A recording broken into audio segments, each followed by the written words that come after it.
जय हिंद साथियों। स्वागत है आपका हमारे YouTube channel path to excel में। साथियों, आज हम लोग साउंड और इट्स प्रॉपर्टीज़ के प्रीवियस ईयर क्वेश्चंस करेंगे। जहाँ पे भी क्वेश्चंस आए हैं एनडीए में, सीडीएस में, छत्तीसगढ़ पीसीएस में, यूपी पीसीएस में, बिहार पब्लिक सर्विस कमीशन में, झारखंड में, जहाँ से भी क्वेश्चन आए हैं कोशिश की गई है खूब ढेर सारे क्वेश्चन इंक्लूड किए जाएँ ताकि कंसेप्चुअल बिल्डिंग हो और कंसेप्चुअल टेस्टिंग हो। ठीक है, तो इससे पहले हम लोग ने साउंड और इट्स प्रॉपर्टीज़ के बारे में वीडियो लेक्चर देखा था, पूरा वहाँ पे कॉन्सेप्ट बिल्ड किया था। अब यहाँ पे कॉन्सेप्ट टेस्टिंग की टाइम आ गया है। ठीक है, तो ज़्यादा देर ना करते हुए हम देखेंगे अपने प्रीवियस ईयर क्वेश्चंस। अगर आपने साउंड एंड इट्स प्रॉपर्टीज़ की चैप्टर नहीं देखा है तो प्लीज़ पहले आप वहाँ जाके कॉन्सेप्ट्स पढ़िए, कॉन्सेप्ट समझिए और फिर वहाँ से यहाँ पे आके कॉन्सेप्ट टेस्ट करिए। ठीक है, तो ज़्यादा देर ना करते हुए अब हम लोग देखते हैं अपने प्रीवियस ईयर क्वेश्चंस। सबसे पहला क्वेश्चन हमसे पूछ रहा है यूपी पीसीएस स्पेशल मेंस 2008 का क्वेश्चन है। बहुत आसान क्वेश्चन है। Put in the ascending order of speed of sound in mediums. ठीक है, तो हमने पहले देखा था अपने साउंड वाले चैप्टर में, देखा था कि स्पीड ऑफ साउंड कैसे वैरी करती है अलग अलग मीडियम्स में। तो हमने देखा था स्पीड ऑफ साउंड जो सॉलिड में है वो मैक्सिमम है, उसके बाद कहाँ होती है, उसके बाद लिक्विड में होती है और सबसे लीस्ट होती है गैस में। ठीक है, ये हमने देखा था अपने साउंड वाले चैप्टर में। साथ ही साथ हमने ये देखा था सॉलिड में भी अलग अलग सॉलिड में अलग अलग स्पीड होती है, क्योंकि स्पीड ऑफ साउंड किस पे डिपेंड करती है, डेंसिटी पे और इलास्टिसिटी पे। ठीक है, डेंसिटी, इलास्टिसिटी और टेम्परेचर पे। ठीक है, इन तीन चीज़ों के बारे में हम लोग ने अपने साउंड वाले चैप्टर में देखा था। साथ ही साथ हमने ये देखा था कि टेम्परेचर बढ़ाने या घटाने पे, ऑल्टीट्यूड बढ़ाने या घटाने पे, ह्यूमिडिटी घटाने या बढ़ाने पे, इन सब चीज़ों का क्या इफेक्ट होता है साउंड की वेलोसिटी पे। तो अगर आपने वो चैप्टर नहीं देखा है तो पहले आप जाके चैप्टर में अपनी कंसेप्चुअल बिल्डिंग को स्ट्रॉन्ग करिए और फिर आप आके यहाँ पे कंसेप्ट्स को टेस्ट करिए प्रीवियस ईयर क्वेश्चन के माध्यम से। ठीक है, तो सबसे असेंडिंग ऑर्डर में लगाना है, मतलब सबसे कम स्पीड किस में होगी, गैस में होगी। गैस कौन सी है, नाइट्रोजन। तो ये 3 वाला हुआ सबसे पहले आएगा, फिर लिक्विड आएगा ये 2। ठीक है, ये 2 हुआ और स्टील सबसे बाद में आएगा 1। ठीक है, तो मतलब 312 आंसर होना चाहिए। 312 नहीं, ये गलत है। 13 नहीं, ये गलत है। 321, हाँ, बी ऑप्शन सही है। ठीक है, बी ऑप्शन सही है, बी ऑप्शन सही है। Speed of sound is different from different type of medium, बिल्कुल सही बात है, हमने बात की थी। The speed of sound is maximum in solids while minimum in gases. ठीक है, तो हमने ये देखा था सॉलिड की सबसे ज़्यादा होती है, लिक्विड की उसमें कम होती है, लिक्विड से कम गैस में होती है। और कहाँ नहीं होती है, तो वैक्यूम में नहीं होती है। ठीक है, ये बात हमने बताई थी जब हम लोग वेव मोशन पढ़ रहे थे। हमारा 8 चैप्टर था, हमारी प्लेलिस्ट में है, आप जाके देख सकते हैं। वहाँ पे हमने आपको बताया था लॉन्जिट्यूडनल वेव्स के बारे में बताया था, मैकेनिकल वेव्स के बारे में बताया था, ट्रांसफर वेव्स के बारे में बताया था और इलेक्ट्रोमैग्नेटिक वेव्स के बारे में बताया था। ठीक है, तो सारी चीज़ें कैसे प्रोपोगेट करती हैं, उनके पार्टिकल्स कैसे ऑसिलेट करते हैं, ये सारी बातें हमने उनमें की थी। यहाँ पे बस हम लोग ओवरव्यू लेके आगे बढ़ेंगे। तो स्पीड ऑफ साउंड जो होती है वो डिपेंड करती है किस पे, अभी हमने बताया डेंसिटी पे, through which it is travelling. Density के साथ साथ इलास्टिसिटी और टेम्परेचर पे भी मैटर करता है। The medium which has higher density, sound will travel faster in that medium. ठीक है, हाई डेंसिटी, हाई वेलोसिटी। ठीक है, बढ़ते हैं आगे। क्वेश्चन नंबर 2 लेते हैं, यूपीपीसीएस प्री 2018 का क्वेश्चन है।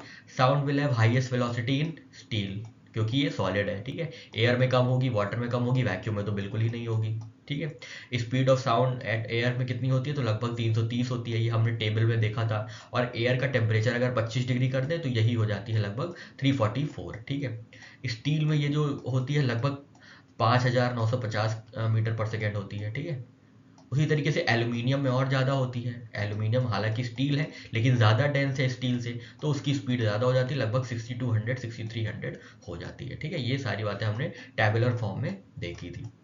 बढ़ते हैं फिफ्थ नंबर क्वेश्चन की ओर। यूपी एलडीए यूडीए का है 2010 का। If V A V W and V S R respectively speed of sound air water steel. ठीक है, यही क्वेश्चन है। तो स्टील में सबसे ज़्यादा होगी, उससे कम फिर वाटर में होगी, फिर एयर में होगी। ठीक है, चलिए आगे बढ़ते हैं। क्वेश्चन नंबर 6 देखते हैं, छत्तीसगढ़ पीसीएस 2004 का क्वेश्चन है। In which medium the speed of sound is maximum at a temperature of around 20 degree centigrade. ठीक है, तो कहीं भी हो, स्टील में तो सबसे ज़्यादा होनी है, ठीक है, सॉरी सॉलिड में सबसे ज़्यादा होनी है। सॉलिड कौन सा है, आयरन है। ठीक है, तो speed of sound depends upon the elasticity and density of medium, हमने आपको बताया था। Greater the elasticity and density, sound travels faster in the medium. At temperature of around 20 degree centigrade the speed of sound is maximum in iron, ठीक है। तो जितनी ज़्यादा density और जितनी ज़्यादा इलास्टिसिटी होगी उतनी ज़्यादा क्या है, उतनी ज़्यादा स्पीड होगी। और ये दोनों ही चीज़ बहुत हाई होती है सॉलिड्स में। इस वजह से क्या होता है, स्पीड जो होती है, वेलोसिटी जो होती है साउंड की, वो सॉलिड में मैक्सिमम होती है। नेक्स्ट क्वेश्चन है क्वेश्चन नंबर 7, यूपीपीसीएस 2002 का क्वेश्चन है। आपसे पूछ रहा है sound waves can travel in vacuum. नहीं, बिल्कुल गलत है। ये तो हमने सबसे दूसरी तीसरी लाइन पढ़ी थी जब हमने साउंड चैप्टर के बारे में शुरुआत की थी। Sound can travel in only solid. नहीं, सॉलिड लिक्विड गैसेस तीनों में कर सकता है। ओनली इन गैसेस नहीं। Can travel in both sound and gaseous medium. हाँ, फोर्थ सही है, ठीक है, फोर्थ सही है। Sound waves need to travel through a medium, इसीलिए इनको मैकेनिकल वेव्स कहा जाता है। मैकेनिकल वेव्स वो वेव्स होती हैं जो साउंड जिनको प्रोपोगेशन के लिए, आगे बढ़ने के लिए मीडियम की रिक्वायरमेंट होती है। इलेक्ट्रोमैग्नेटिक वेव्स वो होती हैं जिन्हें रिक्वायरमेंट नहीं होती मीडियम की, ठीक है। तो sound waves need to travel through a medium such as solid, liquid और gas. Sound waves travel through each of these mediums by vibrating the molecules in the matter. हमने आपको बताया था सॉलिड में वाइब्रेशन होता है जल्दी, इसलिए स्पीड ऑफ साउंड मैक्सिमम होती है। उसके बाद लिक्विड जो होता है, अलग दूर मीडियम, दूर मॉलिक्यूल्स होते हैं, डेंसिटी दूर होती है, जिसकी वजह से स्पीड कम हो जाती है। और गैस में क्या होता है, और दूर मॉलिक्यूल्स होते हैं, इसलिए और स्पीड कम हो जाती है। The sound waves travel through each of these medium by vibrating the molecules in the matter. The molecules in solids are packed very tightly but in liquids are not packed as tightly as solid and in gases they are very loosely packed. यही वाली बात है जो हमने आपको बताया है। Spacing of molecules enable sound to travel much faster through solid than gases, so sound waves can travel in solid, liquid and gaseous medium. Next question है एमपीपीसीएस प्री 2007 का क्वेश्चन आपसे पूछ रहा है sound waves travel fastest in. तो ये तो हमें पता है सॉलिड, ठीक है। सॉलिड के बाद लिक्विड, लिक्विड के बाद गैस, वैक्यूम में नहीं ट्रैवल करता है, ठीक है। नेक्स्ट क्वेश्चन देखते हैं, क्वेश्चन नंबर 11 देखते हैं। यूपीपीसीएस में 2007 का क्वेश्चन है। ये बोल रहा है the walls of a hall, किसी हॉल की वॉल जो है वो, किसी हॉल की जो वॉल है, आप देखोगे कोई म्यूजिक कॉन्सर्ट जहाँ होता है वहाँ पे हॉल, बड़े हॉल होते हैं, उनकी दीवारें बहुत ऊंची होती है ना, ऊंची कर्व ये सब होती है। क्यों? ताकि ये जो साउंड एमिट होगा जब गाना वाना बजेगा, जैसे आप देखते हैं थिएटर, मूवी थिएटर में आप गए होंगे तो हॉल देखते हैं ना, वो हॉल ही होता है, मूवी हॉल होता है। वहाँ पे क्या होता है, वहाँ पे साउंड एब्जॉर्ब होती है, ठीक है। उनकी जो दीवारें होती हैं वो साउंड एब्जॉर्ब कर लेती हैं। अगर वो साउंड रिफ्लेक्ट कर देंगे ना तो आपके कान के पर्दे फट जाएंगे, ठीक है। तो वो साउंड एब्जॉर्ब कर लेती हैं, आप ये बात याद रखिएगा। The walls of a hall built for music concert should absorb sounds. Most of the solid walls reflect the sound. If the walls of concert hall reflect the sound, then audiences hear this echo sound, ठीक है, और echo भी होगा। So to avoid this, there is need to build soft surface walls, ठीक है। soft surface walls होती हैं जो कि क्या करती हैं, absorb कर लेती हैं, ठीक है। तो अगर absorb नहीं कर पाएंगे तो reflection होगा और echo होगा, और बहुत high amplitude से होगा तो ज़्यादा चांसेस है कि आप बहरे भी हो सकते हैं, आप hearing loss हो सकता है, ठीक है। बढ़ते हैं 12th नंबर क्वेश्चन की ओर। यूपीपीसीएस मेंस 2007 का ही क्वेश्चन है। To hear a clear echo minimum distance between the reflecting surface and observer should be. ये तो डायरेक्टली हमने आपको बताया था 16.5 मीटर होता है, ठीक है। 16.5 मीटर, 16.5 मीटर इसका सही आंसर है, ठीक है। तो हमने आपको बताया था दो चीज़ें एको में क्या होती है, एक तो टाइम पीरियड होता है, दूसरा क्या, डिस्टेंस होती है, ठीक है। टाइम पीरियड क्या होता है, टाइम पीरियड ये होता है कि एटलीस्ट 0.1 मीटर पर सेकेंड जो है टाइम डिस्टेंस होना चाहिए, टाइम रेंज होनी चाहिए ऑब्जर्वर के साउंड एमिट करने में और उसको, उस साउंड को रिफ्लेक्ट करने में, ठीक है। मान लीजिए ये ऑब्जर्वर है और यहाँ से साउंड रिफ्लेक्ट होगी, ठीक है, ये रिफ्लेक्टिंग सरफेस है। तो जब यहाँ से साउंड एमिट हुई और यहाँ पे आई तो इसका जो टाइम टेकन है वो 0.1 मीटर सेकेंड से ज़्यादा होना चाहिए। अगर 0.1 मीटर सेकेंड से कम होगा तो रिफ्लेक्शन का टाइम ही नहीं मिल पाएगा, इसलिए एको नहीं होगा। दूसरी बात ये है कि ऑब्जर्वर और इन रिफ्लेक्टिंग सरफेस के बीच कितनी दूरी होनी चाहिए, 16.5 मीटर दूरी होनी चाहिए। अगर दूरी इससे कम है तो अगेन रिफ्लेक्शन नहीं हो पाएगा और एको नहीं होगा, ठीक है। तो आपको ये याद रखना है कि टाइम रेंज होनी चाहिए 1 मीटर पर सेकेंड और डिस्टेंस होना चाहिए 16.5 मीटर, 16.5 मीटर लगभग 17 मीटर, ठीक है। नेक्स्ट क्वेश्चन आपसे पूछ रहा है, तो अब हम यहाँ पे क्वालिटी की बात करते हैं, कैरेक्टरिस्टिक्स की बात करते हैं। तो हम लोग ने कैरेक्टरिस्टिक्स में देखा था क्या, 3 चीज़ें देखी थी। हमने देखा था पिच, फिर हमने देखा था टिम्बर या क्वालिटी ऑफ साउंड, और फिर हमने देखा था एक चीज़ एम्पलीट्यूड, ठीक है। हमने देखा था पिच किस पे डिपेंडेंट करती है, तो पिच फ्रीक्वेंसी पे डिपेंड करती है, ठीक है। Higher the frequency higher will be the pitch, ठीक है। उसके बाद हमने टिम्बर देखी थी। टिम्बर क्या होता है? ये टिम्बर या क्वालिटी ऑफ साउंड, ये क्या करती है? ये डिस्टिंग्विश कराती है, ठीक है। ये क्या करती है? ये प्रॉपर्टी एक साउंड को दूसरे साउंड से डिस्टिंग्विश कराती है, ठीक है। ये बताती है कि पियानो की साउंड कौन सी है, वायलिन की साउंड कौन सी है, कुत्ता भौंक रहा है तो उसकी साउंड कैसी है, कैट म्याऊं म्याऊं कर रही है तो उसकी साउंड कैसी है, आपके अलग अलग दोस्तों की अलग अलग आवाज़ें हैं, तो ये सब कैसे अलग अलग पहचान पाते हैं हम? तो ये टिम्बर की वजह से, ठीक है। और फिर एम्पलीट्यूड आता है। एम्पलीट्यूड किस पे डिपेंडेंट है? तो एम्पलीट्यूड इंटेंसिटी पे है, इंटेंसिटी पे डिपेंड करता है, ठीक है। इंटेंसिटी पे डिपेंड करता है, ये हमने देखा था। जितनी ज़्यादा इंटेंसिटी उतना ज़्यादा एम्पलीट्यूड। और एम्पलीट्यूड एक तरीके से लाउडनेस को भी रिप्रेजेंट करता है, ठीक है। जितनी ज़्यादा इंटेंसिटी उतनी ज़्यादा लाउड वॉइस, उतनी ज़्यादा लाउड साउंड, ठीक है। तो ये चीज़ें हमने देखी थी, हमने यहाँ आपको एक ओवरव्यू दे दिया। अब देखते हैं यहाँ क्या पूछ रहा है। क्वेश्चन नंबर 14 में बोला है one important characteristic of sound is pitch. बिल्कुल सही बात है। दूसरी और कौन सी है? दूसरी टिम्बर है और तीसरी एम्पलीट्यूड है। विच डिपेंड्स अपॉन, तो पिच अभी हमने बताया किस पे डिपेंडेंट होती है? पिच डिपेंडेंट होती है फ्रीक्वेंसी पे, ठीक है। पिच डिपेंडेंट होती है फ्रीक्वेंसी पे। इंटेंसिटी किस पे डिपेंड करती है? एम्पलीट्यूड पे, ठीक है। एम्पलीट्यूड पे डिपेंड करती है। और क्वालिटी वेव फॉर्म पे डिपेंड करती है, ठीक है। क्वालिटी जो है वेव फॉर्म पे डिपेंड करती है, और क्वालिटी से ही हम पता लगा पाते हैं कि आवाज़ किसकी है, ठीक है। एग्जैक्टली पता लगा पाते हैं आवाज़ किसकी है।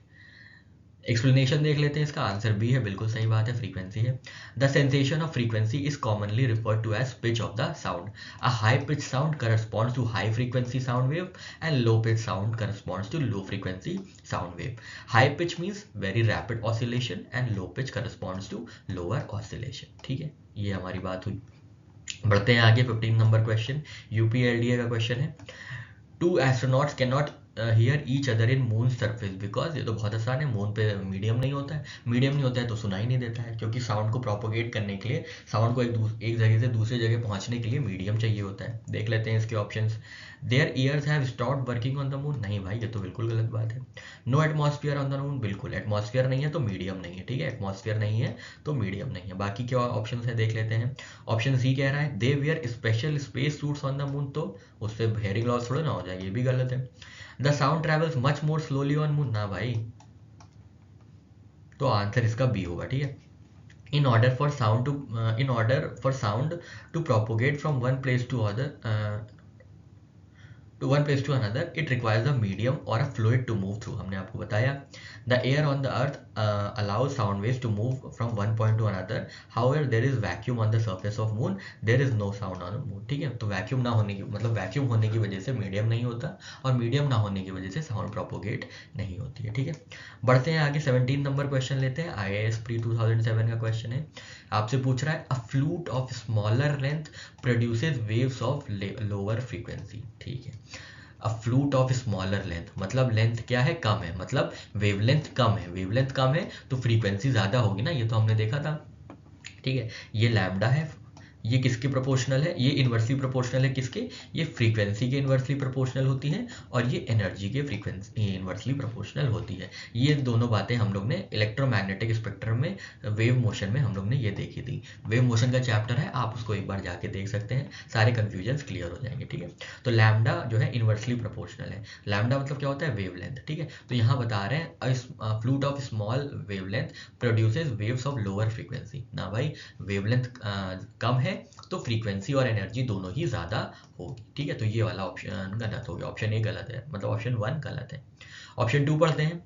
Sound travels in rocks in the form of longitudinal elastic waves only, नहीं, सिर्फ लॉन्जिट्यूडनल वेव्स में नहीं होती, वो ट्रांसवर्स वेव्स में भी ट्रैवल करती है, ठीक है। ये मान लीजिए साउंड का कोई सोर्स है और ये एक रॉक है, ठीक है, ये एक रॉक है, ठीक है। अब जब ये यहाँ से साउंड वेव्स यहाँ से पास हुई तो इसके जो पार्टिकल्स हैं वो टू एंड फ्रो भी ऑसिलेट करेंगे, मतलब लॉन्जिट्यूडनल भी करेंगे, और अप एंड डाउन भी करेंगे, मतलब ट्रांसवर्स वेव्स में भी करेंगे, ठीक है। ऊपर नीचे अप एंड डाउन जो करेंगे तो वो ट्रांसवर्स वेव्स कहलाएंगे, अप्रस्थ तरंगे, और जो टू एंड फ्रो मोशन करेंगे ऑसिलेटिंग पार्टिकल्स होंगे तो वो अनुदैर्ध्य तरंगे कहलाएंगी, वो लॉन्जिट्यूडनल वेव्स कहलाएंगी। ये सारी बातें हमने अपनी कर रखी है, ठीक है। तो इसका आंसर दोनों ही गलत है। ऑप्शन मतलब 1 और 2 दोनों ही रॉन्ग है इसमें। ऑप्शन ए 1 ओनली गलत है भाई, ऑप्शन बी 2 गलत है, बताया हमने आपको। बोथ 1 एंड 2 बिल्कुल गलत है। ऑप्शन डी इसका सही आंसर होना चाहिए, हाँ ऑप्शन डी सही है, ठीक है। A flute of long length produces waves of higher wavelength, thus a flute of smaller length produces waves of higher frequency. ठीक है, flute of longer length produces waves of higher wavelength. ठीक है, जो long smaller length है तो smaller wavelength होगी. Thus flute of smaller length produces waves of higher frequency. Therefore one statement is not correct. Sound is transmitted through gases, plasma and liquids as longitudinal waves. Sound जो होती हैं solid में, solid किसी particle में, वो longitudinal और transverse wave दोनों की तरह ट्रैवल करती हैं. बाकी लिक्विड गैसेस और प्लाज्मा में सिर्फ लॉन्जिट्यूडनल वेव्स के थ्रू ट्रैवल करती हैं. ठीक है, through solids however it can be transmitted as both longitudinal waves and transverse waves. ठीक है, ये अच्छा पॉइंट है, ये आप लिख लीजिएगा. ठीक है, ये आप इसको हम यहाँ पे हाईलाइट कर दे रहे हैं. Sound is transmitted through gases, plasma and liquid as only longitudinal waves. Through solids however it can be transmitted as both longitudinal and transverse waves. ठीक है, ये बहुत इंपॉर्टेंट पॉइंट है, याद रख लीजिएगा. नेक्स्ट क्वेश्चन देखते हैं. यूपीपीसीएस मेंस 2004 का क्वेश्चन है. ये क्या कह रहा है, ये अल्ट्रासोनिक वेव्स के बारे में बात कर रहा है. ठीक है, तो हमने 3 तरीके के वेव्स देखी थी. हमने सबसे पहले ऑडिबल रेंज देखी थी. ऑडिबल रेंज कितने से कितने तक थी, तो 20 हर्ट्ज से 20,000 हर्ट्ज तक थी. ठीक है, 20 हर्ट्ज से 20,000 हर्ट्ज तक थी जो हम सुन सकते हैं. ठीक है, जो हम सुन सकते हैं. 20 हर्ट्ज से कम वाली कौन सी थी, तो इंफ्रासोनिक वेव्स थी. वो जैसे हमारा हार्ट जो प्रोड्यूस करता है वो इंफ्रासोनिक वेव्स प्रोड्यूस करता है. जो वॉल्केनोज होते हैं, अर्थक्वेक्स होते हैं, वो सब इंफ्रासोनिक साउंड प्रोड्यूस करते हैं. 20,000 हर्ट्ज के ऊपर वाली कौन सी होती है, अल्ट्रासोनिक वेव्स होती हैं. ठीक है, कुछ एनिमल्स हैं जो अल्ट्रासोनिक वेव्स प्रोड्यूस करते हैं. बैट्स हैं, डॉल्फिन है, ठीक है, और वेल हैं. ये सारे लोग क्या है, अल्ट्रासोनिक साउंड प्रोड्यूस करते हैं. ये सारी बातें हमने अपनी की थी और अल्ट्रासोनिक का एप्लीकेशन भी देखा था. अब देखते हैं यहाँ पे क्या पूछा जा रहा है. ठीक, तो यहाँ पे देखते हैं अल्ट्रासोनिक के बारे में क्या बताया जा रहा है. दे कैन डिस्ट्रॉय इंसेक्ट्स, बिल्कुल सही बात है. They can clean clothes by removing dust, बिल्कुल सही बात है. They can be use to treat diseases, ठीक है. They can control automatic dose, बिल्कुल सही है. तीनों चारों सब सही है. ठीक है, डी सही है एकदम. देख लेते हैं एक्सप्लेनेशन यहाँ पे. Sound waves are divided into 3 categories that cover different frequency range, बिल्कुल सही बात है. ऑडिबल वेव्स हमने बताया 20 हर्ट्ज से 20,000 हर्ट्ज. इंफ्रासोनिक वेव्स 20 हर्ट्ज से कम, और अल्ट्रासोनिक वेव्स 20 हर्ट्ज से ज़्यादा. Ultrasonic waves are use to destroy insects, clean cloth by removing dust, treat diseases, control automatic dose, detection of aircraft and submarine, and determination of depth of sea etcetera. ठीक है, next question है 19 number question है. UPPCS pre 2012 का है. Ultrasonic sound waves frequency अभी just पढ़ाया है, greater than 20,000 hertz. ठीक है, ये रिपीट क्वेश्चन है. 19 क्वेश्चन रिपीटेड है. 20th क्वेश्चन पे आते हैं. What is the Audible range, तो अभी हमने बताया ऑडिबल रेंज है 20 हर्ट्ज से 20,000 हर्ट्ज. ठीक है, एमपीपीसीएस प्री 2000 में पूछा गया था. फिर 21st क्वेश्चन पे आते हैं. अ बायोटेक्निक इन विच अल्ट्रासोनिक यूज, अल्ट्रासोनिक किस में यूज होती है, हमने इसके एप्लीकेशन में बताया था, तो सोनोग्राफी में यूज होती है. ठीक है, सोनोग्राफिक में यूज होती है. सोनोग्राफी और ultrasoundgraphy is an important mean of clinical diagnosis. It is a diagnostic imaging technique based on the application of ultrasound. ठीक है, तो क्या करते हैं, ये अल्ट्रासाउंड वेव्स भेजते हैं, अल्ट्रासाउंड वेव्स रिफ्लेक्ट होकर आती हैं और पूरी सोनोग्राफी हो जाती है. ठीक है, it is mainly use to provide information about the health of mother during pregnancy, about health and development of embryo और फीटस. ठीक है, तो बायोटेक्निक कौन सी यूज होती है अल्ट्रासाउंड में, तो सोनोग्राफी इसको कहते हैं. ठीक है, सोनोग्राफी कहते हैं. नेक्स्ट क्वेश्चन यूपीपीसीएस मेंस 2005 का है. 22 नंबर क्वेश्चन देखते हैं. Bats can fly during dark nights and also prey. ठीक है, तो बैट्स क्या होता है, बैट जो चमगादड़ होते हैं वो बहुत घनी रात में भी क्या कर सकते हैं, घूम सकते हैं, टहल सकते हैं, और साथ ही साथ अटैक भी कर सकते हैं अपने शिकार के ऊपर. ठीक है, तो शिकार भी कर सकते हैं. इसका आंसर क्या है, इसका आंसर ये होता है कि बैट्स जो होते हैं अल्ट्रासाउंड वेव्स प्रोड्यूस करते हैं. ठीक है, मान लीजिए यहाँ पे ये कोई इंसेक्ट है, इनको अटैक करना है, ये बैट है बी, तो यहाँ पे ये अल्ट्रासाउंड वेव्स एमिट किए और अल्ट्रासाउंड वेव्स रिफ्लेक्ट होकर इनके पास आ गई, तो इनको दूरी का पता चल जाता है कितनी दूर है, और साथ ही साथ ये भी पता चल जाता है कि कौन सा इंसेक्ट है. ठीक है, तो इसलिए ये काम कर पाते हैं कि घूम पाते हैं आराम से रात में, और साथ ही साथ अटैक कर पाते हैं. ठीक है, देखते हैं क्वेश्चंस के ऑप्शंस क्या क्या दिए हुए हैं. ऑप्शन ए बोल रहा है the pupil of their eye is large. ना भाई, ये क्या बात हुई. Their night vision is very good, बकवास. माफ कीजिएगा. Option C every bird can do this. ना भैया, एवरी बर्ड कहाँ कर पाती है ये. ऑप्शन डी बोल रहा है they produce ultrasonic waves and are guided by them. बिल्कुल सही बात है. Bats are fascinating group of animals, मतलब है तो मैमल ही. They are one of the few mammals that can use ultrasonic sound to navigate as they fly.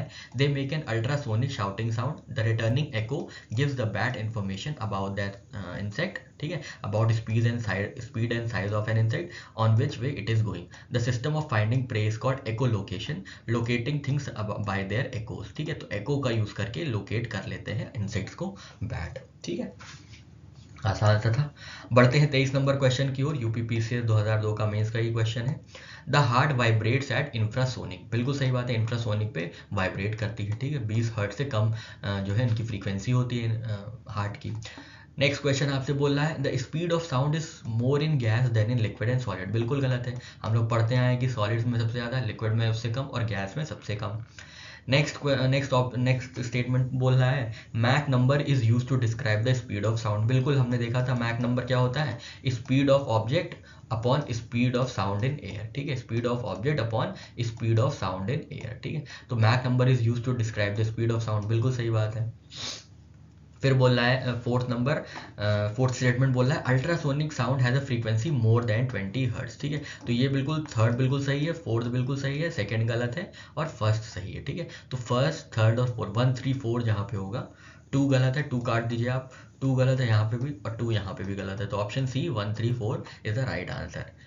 ठीक है, heart vibrates at infrasonic sound, ये आप याद कर लीजिएगा, हार्ट जो होता है वो इंफ्रासोनिक साउंड पे क्या करता है, बीट करता है। ठीक है, इंफ्रासोनिक साउंड पे हार्ट वाइब्रेट करता है। ठीक है, we can hear them with the help of stethoscope. The speed of sound in solid is maximum. मार्क number is a quality that defines how quickly an object travels with respect to speed of sound. ठीक बात है, Mach number is simply the ratio of object velocity divided by speed of sound at that altitude. ठीक बात है, हमने ये बताया। ठीक है, इस बारे में हम लोग ने बात भी की थी। Ultrasonic is the name given to the sound waves that have frequencies greater than 20,000 hertz. ठीक है, नेक्स्ट क्वेश्चन देखते हैं। RAS 21 का क्वेश्चन है, 2021 में पूछा था। क्वेश्चन नंबर 24, इन स्टेथोस्कोप जो आला होता है जिससे चेक करते हैं डॉक्टर्स लोग पेशेंट की heart beat, the sound of patient heart beats reaches the doctors ears by. ठीक है, तो मान लीजिए ये आला है और ये किसी का हार्ट बीट है, हार्ट है, तो यहाँ से ये मान लीजिए ये कान है। ठीक है, कान थोड़ा अजीब सा बना है। ठीक है, ये लिख लीजिए ईयर, EAR। ठीक है, ई से याद रखिएगा ये ईयर है। ठीक है, और H से याद रखिएगा ये हार्ट है। तो ईयर ये कैसे सुन पा रहा है, क्योंकि ये क्या करता है, ये जो आला है ये साउंड प्रोड्यूस करता है, इसमें साउंड और ये सॉरी हार्ट जो है इंफ्रासोनिक साउंड प्रोड्यूस कर रही है। ठीक है, तो जब आला लगाया जाता है तो ये इंफ्रासोनिक साउंड रिफ्लेक्ट बैक होके कान तक आ जाती है। ठीक है, रिफ्लेक्ट बैक होके कान तक आ जाती है और उसकी यथास्थिति पता चल जाती है। ठीक, तो इसका ऑप्शन देख लेते हैं। मल्टीपल डिफ्रैक्शन ऑफ साउंड नहीं, गलत है। मल्टीपल रिफ्लेक्शन ऑफ साउंड ये सही है। पोलराइजेशन ना, नहीं, पोलराइजेशन कहाँ है। मल्टीपल रिफ्रैक्शन होगा तो हमें रिफ्लेक्ट होके आएगी नहीं, हमें सुनाई नहीं पड़ेगी। ठीक है, तो मल्टीपल रिफ्लेक्शन इसका आंसर होना चाहिए, आंसर बी बिल्कुल सही है। Stethoscopes work by the principle of multiple reflection of sound. When a doctor or nurses places a stethoscope diaphragm on the patient's chest, sound waves traveling through patient body cause the flat surface of diaphragm to vibrate, and because the vibrating object is attached to a tube, sound waves are channeled to a specific direction. Each wave bounces or reflected off inside the walls of rubber tube, a process called multiple reflection. ठीक है, तो बस याद रखिएगा multiple reflection की वजह से जो है पेशेंट की हार्ट बीट के बारे में पता चल जाता है। ठीक है, क्वेश्चन नंबर 25 पे चलते हैं। MPPCS प्री 93 का क्वेश्चन है।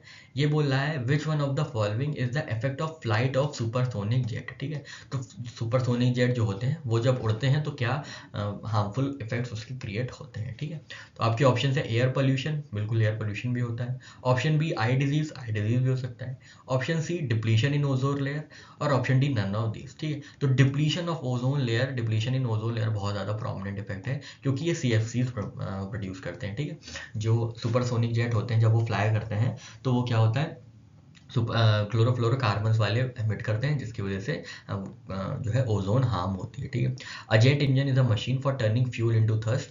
The thrust is produced by action and reaction, also known as Newton third law. ठीक है, force of the exhaust gases pushing backward produces an equal and opposite reaction called thrust. ठीक है, those jet planes which are able to fly faster than speed of sound are called supersonic. बिल्कुल ठीक है, jet engines are responsible for depletion of ozone. Flying at stratosphere, they emit nitrogen oxide which has the potential to destroy quantities of ozone in stratosphere. ठीक है, stratosphere में जाके ये nitrogen oxide और CFCs emit करते हैं जिसकी वजह से क्या होता है, ओजोन लेयर डिप्लीट होती है। नेक्स्ट क्वेश्चन है क्वेश्चन नंबर 26, IAS 2007 में पूछा गया है प्री में। देख लेते हैं। ये एसर्शन और रीजनिंग का क्वेश्चन है, हमने आपको बताया इसको कैसे सॉल्व करना होता है। एसर्शन और रीजनिंग में क्या होता है, दो अलग अलग स्टेटमेंट होते हैं। तो स्टेप वन स्टेप वन में आपको क्या देखना होता है, दोनों स्टेटमेंट्स को, स्टेटमेंट वन और स्टेटमेंट टू को, दोनों को ही इंडिविजुअली जज करना होता है, क्या वो सही है या गलत है। अगर दोनों ही स्टेटमेंट सही हैं तो स्टेप टू में क्या करना होता है, S2 में क्या करना होता है, आपको देखना होता है कि जो रीज़न है वो क्या लॉजिकली सेटिस्फाई कर पा रहा है एसर्शन को। ठीक है, अगर कर पा रहा है तो ठीक है, और नहीं कर पा रहा है तो वाला आंसर हो जाएगा। ठीक है, ये हमने आपको कई बार बताया है। ठीक है, तो यहाँ पे एसर्शन देख लेते हैं क्या बोल रहा है। A jet aircraft moving at Mach number equal to 1 faster at an altitude of 50, moves faster at an altitude of 15 kilometer than while moving at Mach number equal to 1 near the sea level। ठीक है, तो यहाँ पे altitude की बात हो रही है। ठीक है, यहाँ पे ऑल्टीट्यूड की बात हो रही है। ठीक है, तो हमने क्या देखा था, ऑल्टीट्यूड जैसे जैसे बढ़ता जाता है वैसे वैसे स्पीड ऑफ साउंड कम होती जाती है। ठीक है, जैसे जैसे ऑल्टीट्यूड बढ़ता जाता है वैसे वैसे स्पीड ऑफ साउंड कम होती जाती है। ऑल्टीट्यूड बढ़ा, टेम्परेचर घटा, स्पीड ऑफ साउंड घटी। ठीक है, ये हमने रिलेशन में देखा था। उसी तरीके से ऑल्टीट्यूड घटा, टेम्परेचर बढ़ा, स्पीड ऑफ साउंड बढ़ी। ठीक है, स्पीड ऑफ साउंड बढ़ी, ये रिलेशन हमने अपना साउंड चैप्टर में देखा है। यहाँ सिर्फ हम उसका ओवरव्यू लेंगे। ठीक है, तो यहाँ पे ये कह रहे हैं कि 15 किलोमीटर ऊपर जब उड़ेगा तो स्पीड ऑफ साउंड ज़्यादा तेज से ट्रैवल करेगी कंपेयर्ड विद अगर वो नियर सी लेवल, बहुत नीचे ऑल्टीट्यूड पे ट्रैवल कर रहे हैं या मूव कर रहे हैं। तो ये तो बिल्कुल गलत बात है। सी लेवल पे ज़्यादा स्पीड ऑफ साउंड होगी और 15 किलोमीटर पे कम हो जाएगी। क्यों? क्योंकि टेम्परेचर ऊपर कम हो गया है, जिसकी वजह से क्या होगा, वाइब्रेशन जो होते हैं, मॉलिक्यूल्स जो होते हैं मैटर के, वो उतनी अच्छे से वाइब्रेट नहीं कर पाएंगे, उतनी जल्दी वाइब्रेट नहीं कर पाएंगे, तो स्पीड ऑफ साउंड स्लो हो जाएगी। तो असर्शन तो गलत है। ठीक है, ए इज फॉल्स। ठीक है, ये तो एफ हो गया, फॉल्स हो गया।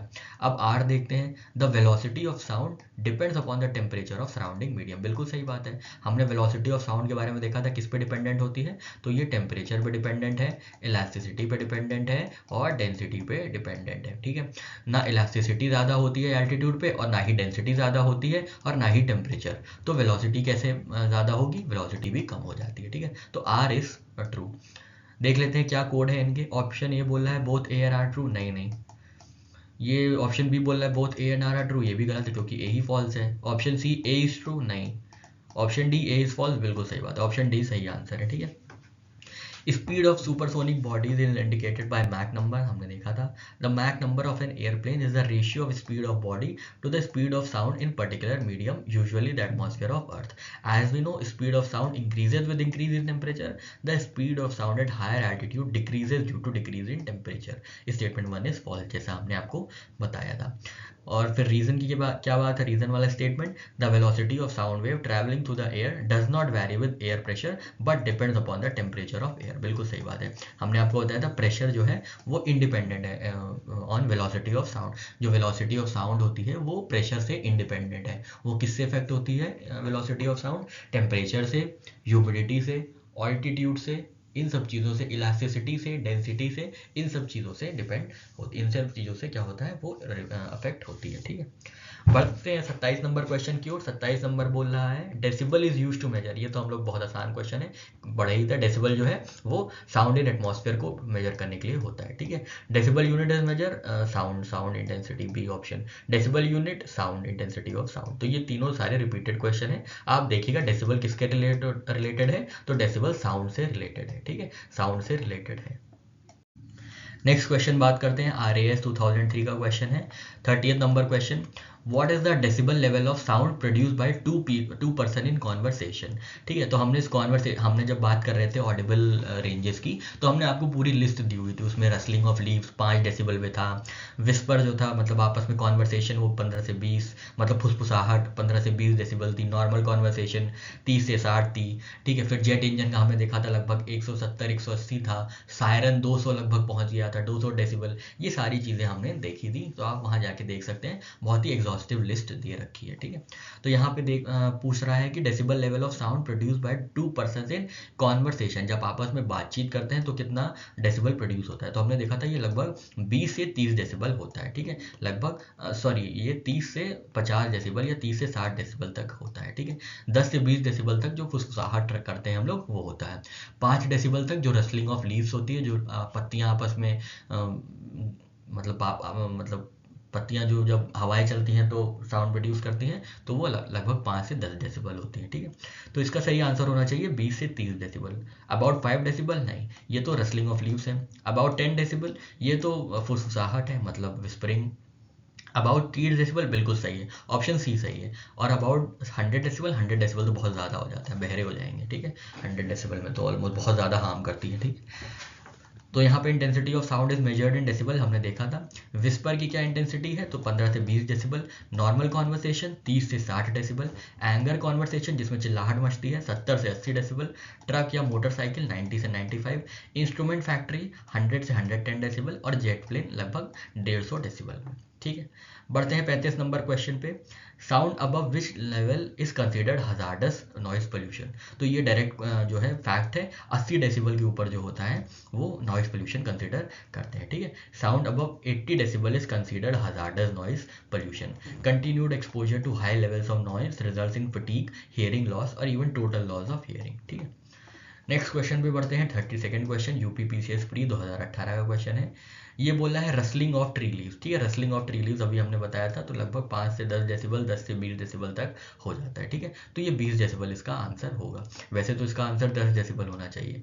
ठीक है, 10 डेसिबल होना चाहिए, लेकिन अब ये इन्होंने 20 डेसिबल माना है तो क्या कर सकते हैं, क्योंकि जनरली जो है 5 से 10 डेसिबल के बीच में जो पत्तियों की साउंड होती है वो होती है। ठीक है, in normal circumstances the decibel level of rustling tree is about 20 decibel. ठीक है, ये यहाँ पे ये दी हैं क्योंकि इनको सही बताना है, हालांकि 5 से 10 डेसिबल के ही बीच में होती है। ठीक है, ये आप अगर आपको लग रहा है कि हम गलत बता रहे हैं तो प्लीज़ आप जाके कोई सोर्स को कोड करिएगा, आप हमको बताइएगा कि ये कहाँ पे दिया हुआ है। ठीक है, अगर आपको लग रहा है हम गलत बता रहे हैं तो बिल्कुल आप जाके क्रॉस वेरीफाई करिएगा। ठीक है, अलग अलग साउंड लेवल्स होती हैं, जैसे विस्परिंग 10 डेसिबल की होती है। नॉर्मल टॉक हम लोग ने देखा था 60 डेसिबल की होती है लगभग। लाउड स्पीकर 70 से 80 डेसिबल तक चले जाता है। मोटर बाइक 90 से 95 डेसिबल होती है। रॉकेट जो होता है 160 से 170 होता है। मिसाइल जो जाती हैं 180 से 190 तक चली जाती हैं। तो अलग अलग लेवल पे होता है यहाँ पे, लेकिन 20 डेसिबल तो जो हम लोग फुसफुसाहट करते हैं उतनी होती है। ठीक है, ये ठीक है, अब क्या बताएं। क्वेश्चन नंबर 33 देखते हैं। As per WHO the safe noise level for a city is, तो 45 डेसिबल है, ये तो आप याद कर लीजिएगा डायरेक्ट। ठीक है, safe noise level is 45 decibel. Next है the tolerable limit of noise for human being is around. RAS 93 का क्वेश्चन है। तो टॉलरेबल लिमिट है 80 डेसिबल से 85 डेसिबल तक। ठीक है, तो 85 डेसिबल यहाँ पे सही आंसर होगा। 45 डेसिबल से आगे हम सुन लेते हैं आराम से। जब एंग्री कॉन्वर्सेशन होती है तो लगभग 60 से 70 डेसिबल चला जाता है। ठीक है, तो वो तो सुन लेते हैं। ठीक है, 125 डेसिबल तो बहुत ज़्यादा हो जाएगा और 155 भी बहुत ज़्यादा हो जाएगा। तो 85 डेसिबल जो है वो normal tolerable limit of noise होती है। ठीक है, टॉलरेट करा जा सकता है उसको। 90 decibel is the maximum limit to tolerate any noise for any human being. ठीक है, 90 डेसिबल से ज़्यादा फिर कान बड़ी दिक्कत हो जाती है, फटीग हो जाता है, हियरिंग लॉस हो जाती है, ये सब चीज़ें हो जाती हैं। चलिए आगे बढ़ते हैं। नेक्स्ट क्वेश्चन है क्वेश्चन नंबर 37। ये बोला है optimum sound level for human being is. तो ऑप्टिमम साउंड लेवल कहाँ पे ह्यूमन बीइंग का होता है, तो वो 30 से 60 डेसिबल में होता है। ठीक है, 30 से 60 डेसिबल में होता है, बिल्कुल सही बात है। RAS 2012 का क्वेश्चन था, इसका आंसर 60 डेसिबल होगा। 90 डेसिबल तो ज़्यादा हो जाता है, 120 डेसिबल तो बहुत ज़्यादा हो जाता है, 100 डेसिबल भी बहुत ज़्यादा हो जाता है। ठीक है, तो 30 से 60 डेसिबल तक जो है ऑप्टिमम साउंड लेवल है। ठीक है, नेक्स्ट क्वेश्चन, क्वेश्चन नंबर 38 देखते हैं। यूपी ROA मेंस 2017 का क्वेश्चन है। Loudness of sound is measured in terms of. तो हमने आपको बताया था लाउडनेस किस पे डिपेंडेंट होता है, लाउडनेस डिपेंडेंट होता है इंटेंसिटी पे। और इंटेंसिटी किस पे डिपेंडेंट होती है, इंटेंसिटी डिपेंडेंट होती है एम्पलीट्यूड पे। ठीक है, तो इसका आंसर एम्पलीट्यूड होगा। ऑप्शन ए फ्रीक्वेंसी नहीं। फ्रीक्वेंसी किस पे डिपेंडेंट होती है साथियों, हमने बताया था पिच पे। Higher the pitch higher the frequency, lower the pitch lower the frequency. ठीक है, ये खाली ऑसिलेशंस के वाइब्रेशंस बताती है, ये साउंडनेस नहीं बताती है कि तेज साउंड है कि लो साउंड है। ठीक है, ऑप्शन बी एम्पलीट्यूड बिल्कुल सही बात है, ऑप्शन बी एकदम सही आंसर है। वेलोसिटी से कोई मतलब नहीं है, वेवलेंथ से भी कोई मतलब नहीं है। A sound wavelength is the change in pressure as the sound wave passes by, ठीक है। तो साउंड का एम्पलीट्यूड क्या होता है, चेंज इन प्रेशर। जब आपको ज़्यादा प्रेशर फील होगा तो मतलब एम्पलीट्यूड बहुत ज़्यादा है। If you decrease the amplitude you are making sound softer. The amplitude of sound is related to amount of energy it carries. A high amplitude carries a large amount of energy, a low amplitude carries a small amount of energy, ठीक है। The average amount of energy passing through a unit area per unit time in a specific direction is called intensity. As the amplitude of sound wave increases, intensity of sound increases. हमने बताया था intensity depend करती है amplitude पे, intensity ज़्यादा तो amplitude ज़्यादा, ठीक है। Sound with relative intensity are perceived to be louder. Relative sound intensities are often given units in decibel. ये हमने देखा था, ठीक है। इसमें ज़्यादा एक्सप्लेन करने की कोई ज़रूरत नहीं लग रही हमको। बढ़ते हैं 39 नंबर क्वेश्चन पे। RAS 94-95 में पूछा गया है। A worker was working on the rail track. कोई एक क्या कहते हैं वर्कर था, वो काम कर रहा था रेल ट्रैक पे। A boy at a distance hold his year near the rail track, ठीक है। तो एक छोटा बच्चा था, कहीं दूर था छोटा लड़का, उन्होंने क्या किया, उन्होंने अपना कान लगा दिया रेल ट्रैक में।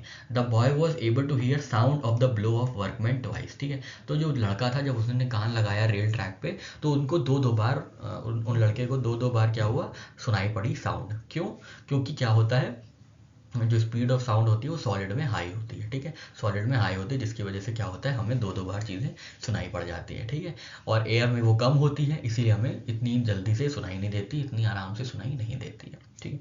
देखते हैं इसका ऑप्शन क्या है। The speed of sound is greater in steel than in air, यही होना चाहिए। ऑप्शन बी देखते हैं। The speed of sound is greater in air than, नहीं गैस में कहाँ ही होती हैं। Part of sound waves is reflected between rail tracks, नहीं रिफ्लेक्ट हो जाएंगे तो सुनाई कैसे पड़ेगा।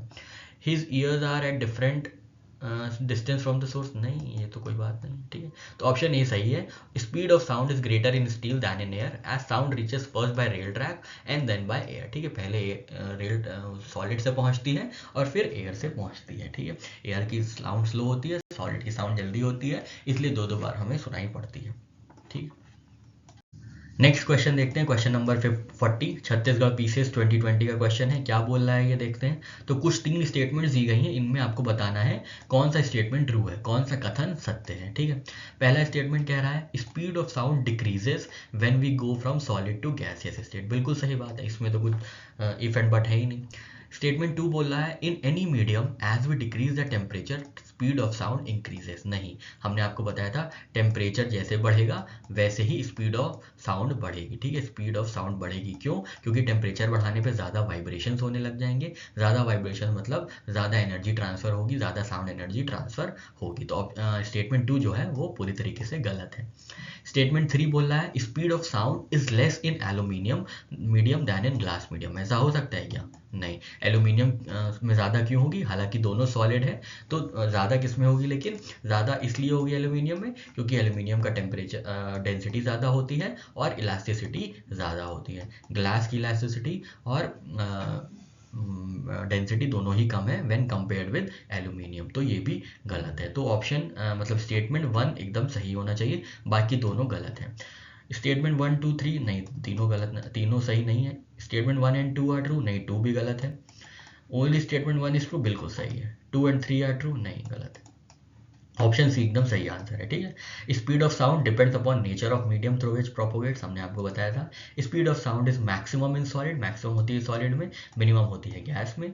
Speed of sound is less in glass medium than aluminium medium. Increase in temperature result to an increase speed of sound in any medium, ठीक है। तो ये सारी बातें हमने कर रखी हैं। नेक्स्ट बढ़ते हैं 66 बीपीएससी 2020 में क्वेश्चन पूछा था, 41 question. When a sound waves goes from one medium to another the quantity that remains unchange, ठीक है। तो क्या अनचेंज रहेगी? फ्रीक्वेंसी, कितनी बार ये जा रही है ऐसे ऐसे ऐसे ऐसे ऐसे, ये अनचेंज रहेगी, ठीक है। किसी भी मीडियम में जाए फ्रीक्वेंसी तो अनचेंज रहेगी, ठीक है। फ्रीक्वेंसी जो है अनचेंज रहेगी। ये लाइट के लिए भी है, ठीक है। लाइट क्या, लाइट में आप वेवलेंथ चेंज हो सकती है, स्पीड चेंज हो सकती है, पर फ्रीक्वेंसी जो होती है, light when passes from one medium to another, तो कई चीज़ें चेंज होती हैं, पर frequency remains constant both in light waves and in sound waves, ठीक है। तो ये आपको याद रख लेना है, ठीक है। बाकी वेवलेंथ बदलती है, एम्पलीट्यूड बदलता है, स्पीड तो बदलती ही बदलती है, ठीक है। आंसर ए इसका सही आंसर, बिल्कुल सही बात है। When a sound wave goes from one medium to another it frequency usually remains the same because it is like a driven oscillation and maintains the frequency of original source while its speed and wavelength are changed. The amplitude of sound is also changed as it decreases with distance from its source. ठीक है, दूर दूर होते होते क्या होती है, amplitude भी कम हो जाता है। ठीक है, अगर आप स्पीकर के बहुत नज़दीक खड़े होंगे तो एम्पलीट्यूड बहुत हाई होगा, प्रेशर बहुत हाई होगा, एनर्जी बहुत हाई होगी, आपको बहुत ज़्यादा सुनाई पड़ेगी। पर जब आप दूर चले जाएंगे स्पीकर से तो क्या होगा, तो आपको कम एनर्जी सुनाई पड़ेगी, कम प्रेशर फील होगा और कम एम्पलीट्यूड फील होगा। ठीक है, तो ये बात हो जाती है कि एम्पलीट्यूड भी चेंज होता है। स्पीड तो हमने देखा ही चेंज होती है, वेवलेंथ भी चेंज होती है, क्या नहीं चेंज होती है, तो फ्रीक्वेंसी नहीं चेंज होती है। ठीक है, नेक्स्ट क्वेश्चन देखते हैं, 42nd क्वेश्चन, IAS 95 का क्वेश्चन है। देखते हैं क्या बोल रहे हैं। When the same tone is played on sitar and flute. ठीक है, तो सितार पे और बांसुरी पे जब सेम टोन प्ले हुई जाती है, सेम धुन निकाली जाती है, the sound produce can be distinguish from each other. ये तो हमने आपको बहुत अच्छे से समझाया था कि डिफ्रेंसिएशन क्वालिटी कौन सी कैरेक्टरिस्टिक होती है साउंड की। तो हमने आपको साउंड की 3 कैरेक्टरिस्टिक्स बताई थी, कौन कौन सी। सबसे पहली होती है पिच, जो डिपेंड करती है फ्रीक्वेंसी पे। फिर हमने क्या बताया था, फिर हमने बताया था एम्पलीट्यूड, जो डिपेंड करती है इंटेंसिटी पे। ठीक है, और लास्ट में हमने बताया था क्वालिटी या टिम्बर ऑफ साउंड। ये किस पे डिपेंड करती है, वेव फॉर्म पे। वो जो एमिटिंग बॉडी है वो कैसा वेव फॉर्म प्रोड्यूस कर रही है, इस ये एक क्वालिटी होती है। और क्वालिटी से आप क्या पता लगा लेते हैं, क्वालिटी से आप ये पता लगा लेते हैं कि कौन सी आवाज़ किस धुन की, मतलब कौन सी धुन कहाँ से आ रही है, किसकी आवाज़ किसकी है। मतलब कुत्ते का भौंकना, कैट की म्याऊं, अरिजीत सिंह के गाने। ठीक है, अरिजीत सिंह साहब के गाने रफ़ी के गाने से कैसे अलग हैं, ये हम देखते हैं। रफ़ी साहब के गाने जगजीत सिंह साहब के गाने से कैसे अलग थे। ये सारी चीज़ें हम क्वालिटी के माध्यम से जज कर पाते हैं। ठीक है, एम्पलीट्यूड और इंटेंसिटी से क्या जज कर पाते हैं, लाउडनेस। ठीक है, एम्पलीट्यूड और इंटेंसिटी से लाउडनेस जज कर पाते हैं। और पिच और फ्रीक्वेंसी से बस ये कुछ नहीं जज कर पाते, बस पिच और फ्रीक्वेंसी जो है अनचेंज रहती है, तो इससे कुछ खास जज नहीं हो पाता। ठीक है, तो इसका आंसर होना चाहिए क्वालिटी। देखते हैं क्या क्या ऑप्शन है। ऑप्शन ये कह रहा है pitch, loudness and quality. Loudness से नहीं पता लगा सकते हैं, पिच से नहीं पता लगा सकते हैं, पिच एंड लाउडनेस नहीं। ऑप्शन सी क्वालिटी ओनली, बिल्कुल सही बात है, ऑप्शन सी एकदम राइट आंसर है। ठीक है, ये देखिए ऑप्शन सी। ठीक है, लाउडनेस डिपेंड करती है इंटेंसिटी पे, पिच डिपेंड करती है श्रिलनेस पे, और क्वालिटी जो होती है वो टिम्बर पे डिपेंड करती है। Quality is the characteristics of musical sound which enable us to distinguish between two sounds even if they have same pitch and loudness. ठीक है, सेम पिच और लाउडनेस होने पे भी क्या होता है कि आप एक आवाज़ को दूसरी आवाज़ से कैसे अलग कर पाते हैं, भेद कर पाते हैं, क्वालिटी की वजह से। ठीक है, चलिए आगे बढ़ते हैं, 43rd क्वेश्चन लेते हैं। ये पूछ रहे हैं basic unit of sounds are called. तो बेसिक यूनिट ऑफ साउंड्स होते हैं फोनेम मीन्स। ठीक है, फोनेम मीन्स होते हैं, ये यूपीपीसीएस 2017 क्वेश्चन था, इसमें कुछ समझाने वाला नहीं है, बस आप रट लीजिएगा। ठीक है, फोनेम मीन्स जो होते हैं, फोन मीन्स जैसा भी बोलना चाहें आप, वो बेसिक यूनिट ऑफ साउंड होते हैं। ठीक, बढ़ते हैं 44th नंबर क्वेश्चन की तरफ। यूपी लोअर सब 2002-2003 में पूछा गया है। इसमें दो स्टेटमेंट्स हैं, असर्शन और रीजन। चेक करना है इंडिविजुअली पहले कि ये दोनों सही हैं, उसके बाद अगर दोनों सही हैं तो ये चेक करना होगा कि जो रीजन है वो लॉजिकली सेटिस्फाई कर रहा है असर्शन को। ठीक है, 44th नंबर क्वेश्चन बोल रहा है रिवर्बरेशन, जो रिवर्बरेशंस होते हैं mainly feels in large churches. ठीक है, mainly feel in large churches and in large bodies. ठीक है, रिवर्बरेशन जो होते हैं ये बोल रहे हैं कि जो बड़ी जगहें होती हैं, बड़ी बड़ी जगहें होती हैं, जैसे चर्च हो गया या चर्च हो गया, बड़ी और कोई बिल्डिंग हो गई, तो क्या होता है वो ध्वनि गूंजती है। ठीक है, यहाँ पे क्या लार्ज बिल्डिंग्स में, बड़ी बड़ी बिल्डिंगों में ध्वनि गूंजती है। ठीक है, तो क्यों गूंजती है ये आपको देखना है, रीज़न क्या है इसका। The walls, roof and ground में कॉज मल्टीपल साउंड रिफ्लेक्शन। बिल्कुल सही बात है। ठीक है, जब आपकी गूंजती क्यों है आवाज़, क्योंकि रिफ्लेक्ट होती है। ठीक है, मल्टीपल रिफ्लेक्शंस होते हैं, इसकी वजह से आप एक बार बोलेंगे हेलो तो फिर सुनाई पड़ेगा हेलो हेलो हेलो हेलो। ठीक है, तो ये मल्टीपल साउंड रिफ्लेक्शंस होते हैं। ठीक है, ये मल्टीपल साउंड रिफ्लेक्शंस होते हैं, ये जो गूंजते हैं ये इसकी वजह से गूंजती है। ठीक है, तो एसर्शन एकदम सही है, रिवर्बरेशन होते हैं, ध्वनि गूंजती है। और क्यों गूंजती है, क्योंकि मल्टीपल साउंड रिफ्लेक्शंस होते हैं, ये बिल्कुल सही है। तो ऑप्शन ए बोल रहा है इसका, both A and R are true and R is the correct explanation of A, यही बिल्कुल सही है, बाकी सब गलत है। ठीक है, बाकी तीनों ऑप्शन गलत है। ठीक है, reverberation is the result of multiple reflections. A sound wave in an enclosed or semi-enclosed environment will be broken up as it is bounced back and forth among reflecting surfaces. Reverberation is an effect which is the multiplicity of echoes, whose speed of repetition is to be quick for them and to be perceived as separate from one another. ठीक है, तो वही echoes वाली बात है. echoes में हमने क्या बताया था आपको, दो चीज़ देखनी है, टाइम रेंज देखनी है, 0.1 सेकेंड से ज़्यादा होना चाहिए और डिस्टेंस कितना होना चाहिए, तो 16.5 मीटर्स. ठीक है, तो बड़ी बिल्डिंगों में 16.5 मीटर से ज़्यादा रिफ्लेक्टिंग सर्फेसेज होते हैं, वॉल्स होती हैं, रूफ्स होती हैं, जिसकी वजह से क्या होता है, मल्टीपल इकोज होते हैं, मल्टीपल रिफ्लेक्शंस होते हैं और हमें रिवर्बरेशंस गूंज सुनाई पड़ती है. ठीक है, नेक्स्ट क्वेश्चन है, कुछ और क्वेश्चन देख लेते हैं. अब एनडीए और सीडीएस के भी क्वेश्चन ले लेंगे, ताकि क्या होता है, कई बार एनडीए और सीडीएस में डायरेक्ट क्वेश्चन पूछ ले जाते हैं जो कि कंसेप्चुअल बिल्डिंग में काफ़ी हेल्पफुल होते हैं. ठीक है, तो जितना ज़्यादा हमारा वाइड नेट होगा, जितना ज़्यादा हमारी रीच होगी, पकड़ होगी, उतना अच्छा हमारा रिजल्ट होगा. ठीक है, तो क्वेश्चन नंबर 3 देखते हैं. सीडीएस 2019 का क्वेश्चन है. ये आपसे पूछ रहा है, the frequency of hertz of a note that is 1 octave higher than 500 hertz is. तो ये आप याद रखिएगा कि जब ऑक्टेव होता है, 1 ऑक्टेव होता है, तो जो फ्रीक्वेंसी होती है वो दुगनी हो जाती है. ठीक है, बस एक चीज़ आप याद रखिएगा, यही चीज़ याद रखिएगा, फ्रीक्वेंसी कितनी हो जाती है ऑक्टेव में, तो 2 इंटू ऑक्टेव. ठीक है, बस ये याद रखिएगा, 2 इंटू ऑक्टेव. ठीक है, तो 1 ऑक्टेव में हायर देन 500 हर्ट्स, तो 2 इंटू 500 हर्ट्स हो गई 1000 हर्ट्स. 2 इंटू 500 ये हो गई 1000 हर्ट्स. ठीक है, 1000 हर्ट्स. सीडीएस में क्वेश्चन पूछा था, हो सकता है एप्लीकेशन बेस्ड आपसे बीपीएससी या यूपीपीसीएस में पूछ ले. ठीक है, तो आपको याद रखना है, ऑक्टेव में क्या होता है, ऑक्टेव में जो फ्रीक्वेंसी होती है वो डबल हो जाती है. 500 की 1000 हो जाएगी, 1000 की 2000 हो जाएगी, 2000 की 4000 हो जाएगी. ठीक है, तो ये याद रखना है. ऑप्शन ये थर्ड नंबर का जो क्वेश्चन है उसका आंसर होना चाहिए ऑप्शन सी. ठीक है, देख लेते हैं, बिल्कुल सही है. यहाँ पे थोड़ा सा हिंदी में एक्सप्लेनेशन दिया हुआ है, देख लीजिएगा. किसी स्वर की आवृत्ति 500 हर्ट्ज से एक ऑक्टेव उच्चतर होने पर दुगनी हो जाती है. ठीक है, एक ऑक्टेव बढ़ाने पे क्या होता है, जो फ्रीक्वेंसी होती है वो दुगनी बढ़ जाती है. इसलिए स्वर की आवृत्ति मतलब फ्रीक्वेंसी, स्वर मतलब साउंड, तो साउंड की फ्रीक्वेंसी डबल हो जाती है 500 इंटू 1000 हर्ट्ज. नेक्स्ट देखते हैं फोर्थ नंबर क्वेश्चन. आरएएस 2018 में पूछा गया था. आपसे पूछ रहा है, waves of ultra high frequency ranges are normally propagated by means of. जो अल्ट्रा हाई फ्रीक्वेंसी होती हैं उनको क्या कोई ज़रूरत होती है मीडियम की? नहीं, तो वो स्पेस से आती हैं जनरली. ग्राउंड वेव्स तो गलत हो गया, स्काई वेव्स कुछ होता ही नहीं है, स्पेस वेव जो होता है वो सही है. अंतरिक्ष तरंगों के रूप में आती हैं अल्ट्रा हाई फ्रीक्वेंसी.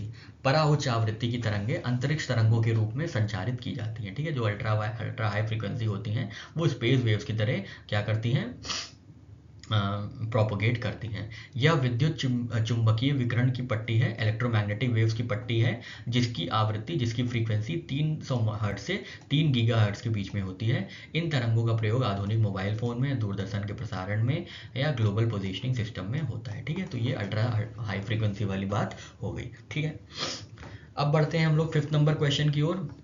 यहाँ पे बोल रहा है, a radio station broadcast at 30 metre band. 30 metre band मतलब क्या है, ये वेवलेंथ दी हुई है. ठीक है, ये क्या दिया हुआ है, लैम्डा दिया हुआ है. The frequency of carrier wave transmitted by station is. आपसे क्या पूछ रहा है, आपसे फ्रीक्वेंसी पूछ रहा है. ठीक है, तो ये आप याद रखिएगा, speed of C is equal to N lambda. ठीक है, सी क्या है, स्पीड ऑफ एयर. ठीक है, स्पीड ऑफ लाइट. ठीक है, और ये एन क्या है, ये नंबर ऑफ फ्रीक्वेंसी है. लैम्डा क्या है, लैम्डा है वेवलेंथ. ठीक है, तो वेवलेंथ दी हुई है, सी हमें पता ही है, एन निकाल लेंगे. N is equal to lambda upon c, c upon lambda.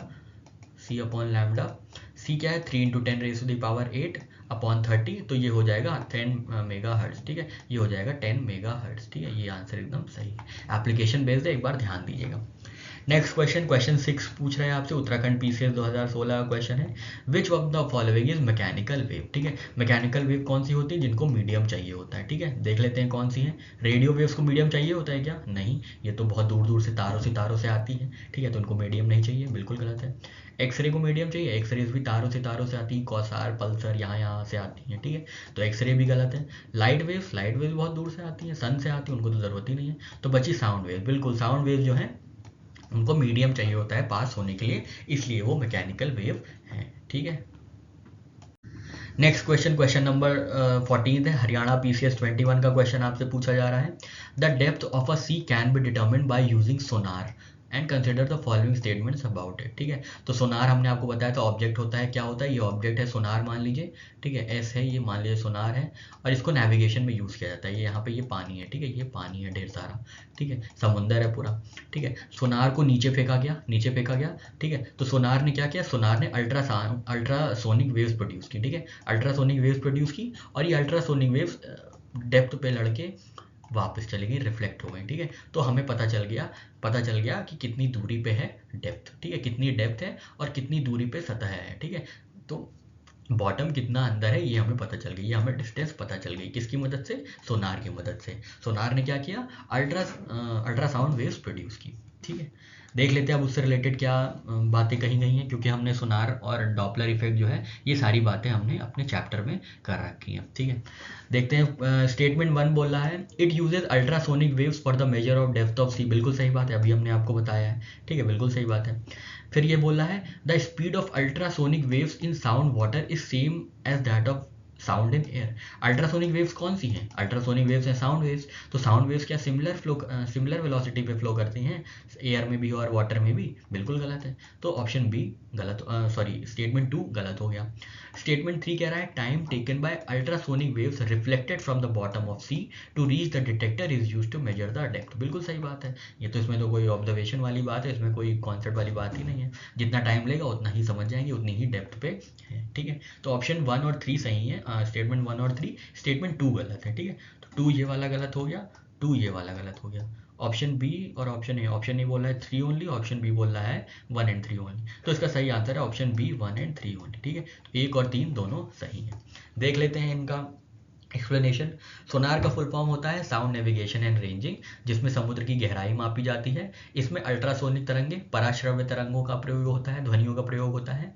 In ultrasonic तरंगों द्वारा समुद्र तल से परावर्तन के उपरांत, परावर्तन मतलब रिफ्लेक्शन के उपरांत, संसूचक मतलब डिटेक्टर तक पहुंचने में लगने वाला समय उपयोग समुद्र की गहराई के मापने के लिए किया जाता है। ठीक है, तो हमने आपको बता दिया था जितनी देर में रिफ्लेक्ट होगी उतनी देर में पता चल जाएगा, उतनी डिस्टेंस पता चल जाएगी। ठीक है, ज़्यादा इसमें एक्सप्लेनेशन की ज़रूरत नहीं है।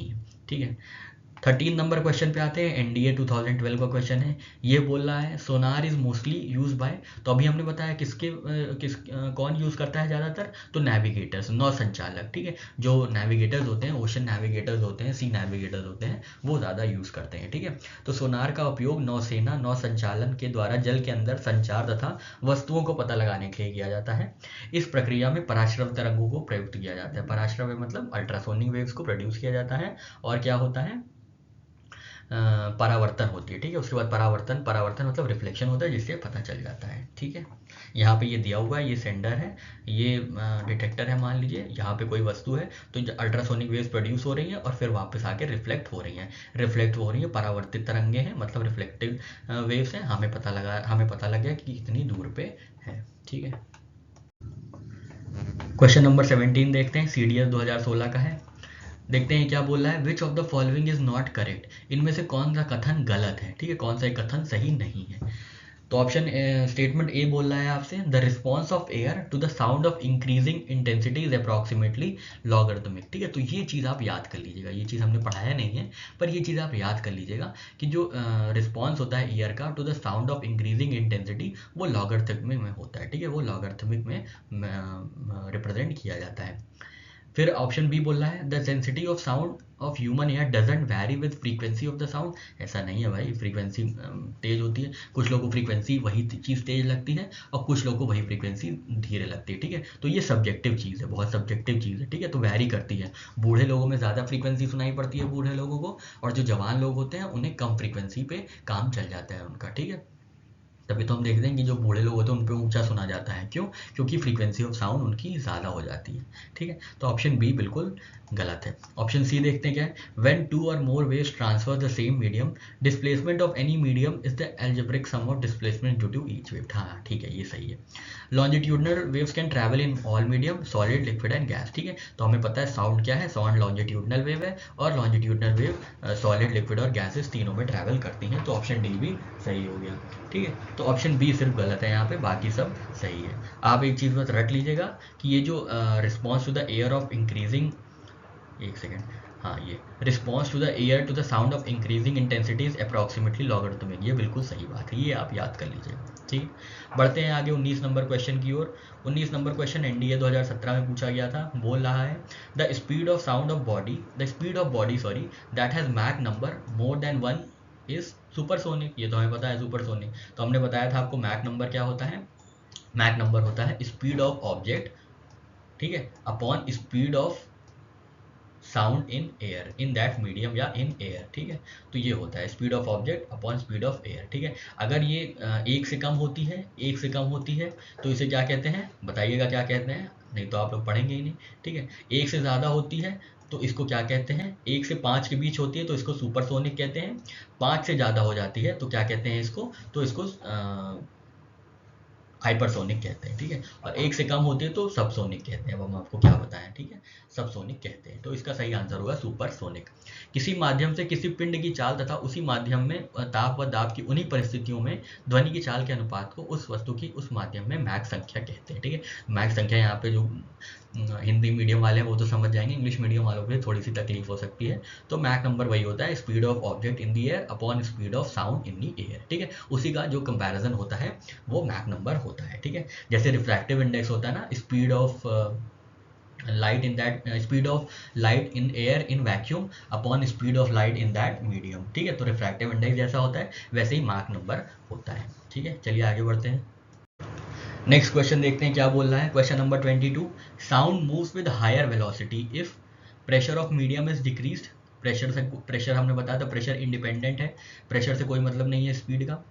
साउंड मूव्स हायर वेलोसिटी पे कब करेंगे, तो हम यहाँ पहले ही बता देते हैं, या तो टेम्परेचर बढ़े, ठीक है, या तो एल्टीट्यूड घटे, और या तो ह्यूमिडिटी बढ़े, ठीक है। टेम्परेचर बढ़े या ह्यूमिडिटी बढ़े या एल्टीट्यूड घटे, ठीक है, या एल्टीट्यूड घटे, ठीक है, या डेंसिटी बढ़े या इलास्टिसिटी बढ़े, ठीक है। तब क्या होगा, स्पीड ऑफ साउंड जो है हायर वेलोसिटी पे ट्रैवल करेंगी, ठीक है। Temperature of medium is increase, बिल्कुल बी सही है।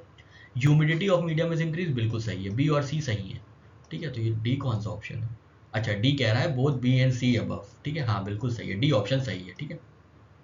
ध्वनि ऊर्जा का एक रूप है जो तरंग के रूप में संचारित होता है। यह ऊर्जा हमारे कानों में श्रवण का संवेदन उत्पन्न करती है, ठीक है। इतना एक्सप्लेनेशन नहीं जानना है, आप बस यहाँ पे ओवरव्यू ले लेते हैं हम लोग जल्दी से कि टेम्परेचर बढ़ाने पे क्या होता है, वाइब्रेशन ज़्यादा हो जाती है मैटर में, जिससे क्या होता है जल्दी जल्दी जो है एनर्जी ट्रांसफ़र होती है, एनर्जी का ट्रांसमिशन होता है, जिससे स्पीड भी बढ़ जाती है, ठीक है। ह्यूमिडिटी में क्या होता है, ह्यूमिडिटी क्या होती है, humidity is amount of water present in air packet. किसी एयर पैकेट में जितनी ह्यूमिडिटी प्रेजेंट, जितनी एयर पैकेट में जितनी भी लिक्विड मॉलिक्यूल्स प्रेजेंट है उसको ह्यूमिडिटी कहते हैं, है ना, ठीक है। अब क्या है, एयर पैकेट है, एक ह्यूमिड एयर है और एक ड्राई एयर है, ठीक है। ह्यूमिड एयर कौन सी है, जिसमें कोई भी लिक्विड नहीं है, ह्यूमिड एयर सॉरी जिसमें बहुत ज़्यादा लिक्विड है, ठीक है, लिक्विड ड्रॉपलेट्स बहुत ज़्यादा है। और ड्राई एयर कौन सी है, बिल्कुल ड्राई है, जिसमें सिर्फ एयर है, गैस है, कोई भी लिक्विड नहीं है। अब आप ही बताइए, ह्यूमिडिटी जब बढ़ेगी मतलब लिक्विडिटी बढ़ी, मतलब लिक्विड ड्रॉपलेट्स बढ़ी, वो इकोनॉमिक्स वाली लिक्विडिटी नहीं, लिक्विड मतलब ड्रॉप वाली, ठीक है।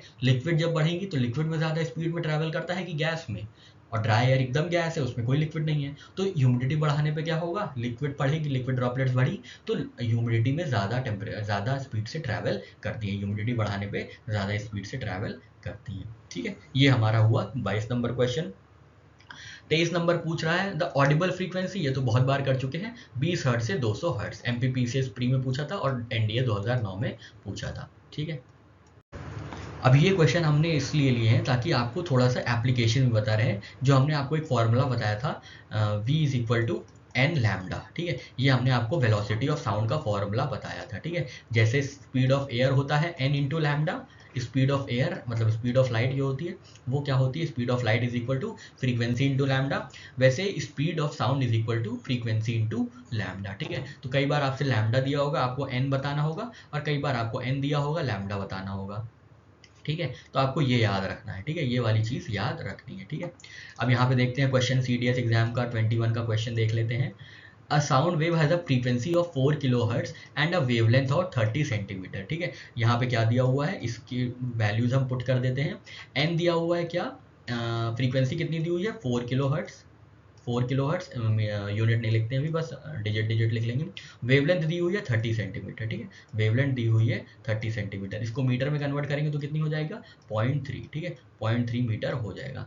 अब स्पीड ऑफ साउंड निकालना है तो कैसे निकालेंगे, 4 इंटू 4 जो क्या है फ्रीक्वेंसी है इंटू लैम्डा, लैम्डा कितनी है वेवलेंथ है, वेवलेंथ कितनी है 0.3, ठीक है 0.3, ठीक है 0.3, तो ये हमारा क्या हो गया, ये हमारा हो गया 1.2, ठीक है 4 3 12, ये हो गया हमारा 1.2, ठीक है 1.2।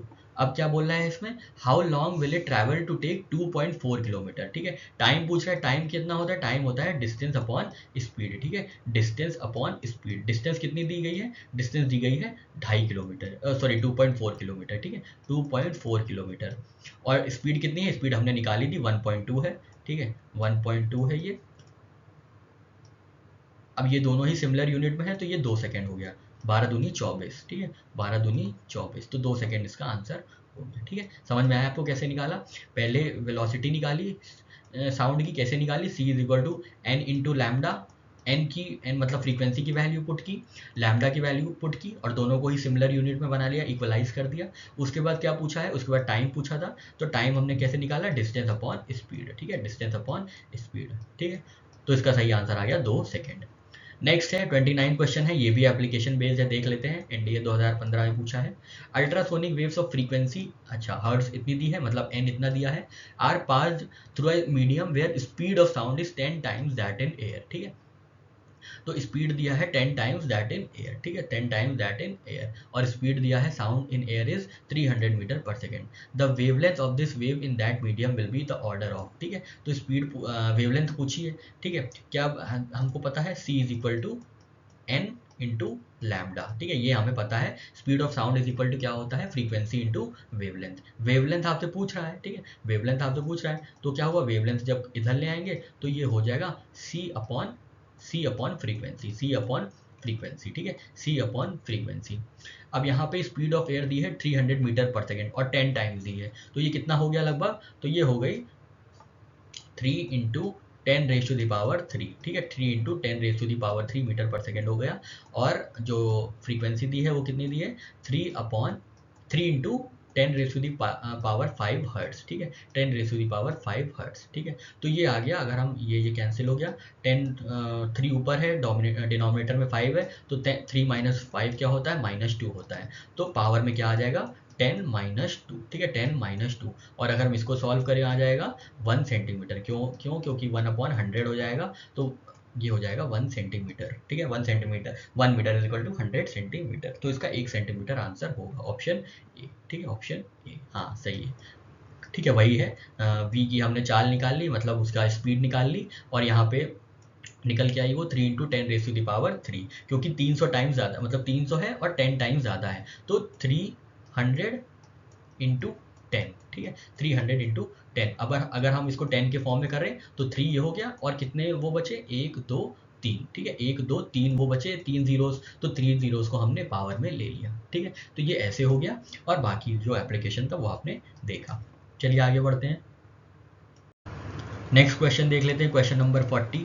ये बोला है आपसे कौन सा कथन सही नहीं है, ठीक है कौन सा कथन सही नहीं है, कौन सा गलत कथन है, ये आपसे पूछ रहा है, ठीक है तो देख लेते हैं क्या क्या बोला है। Option A, sorry statement A कह रहा है कि अल्ट्रासोनिक वेव्स जो है कैन नॉट गेट रिफ्लेक्टेड, बहुत बकवास बात बोल रहा है, ठीक है अल्ट्रासोनिक वेव्स रिफ्लेक्ट होती हैं तभी तो हमें सोनार से हमें तभी तो पता चलता है कि जो ओशन में कोई भी ऑब्जेक्ट है वो कितनी दूरी पे है, ठीक है तो रिफ्लेक्शन होता है बिल्कुल अल्ट्रासोनिक वेव्स का।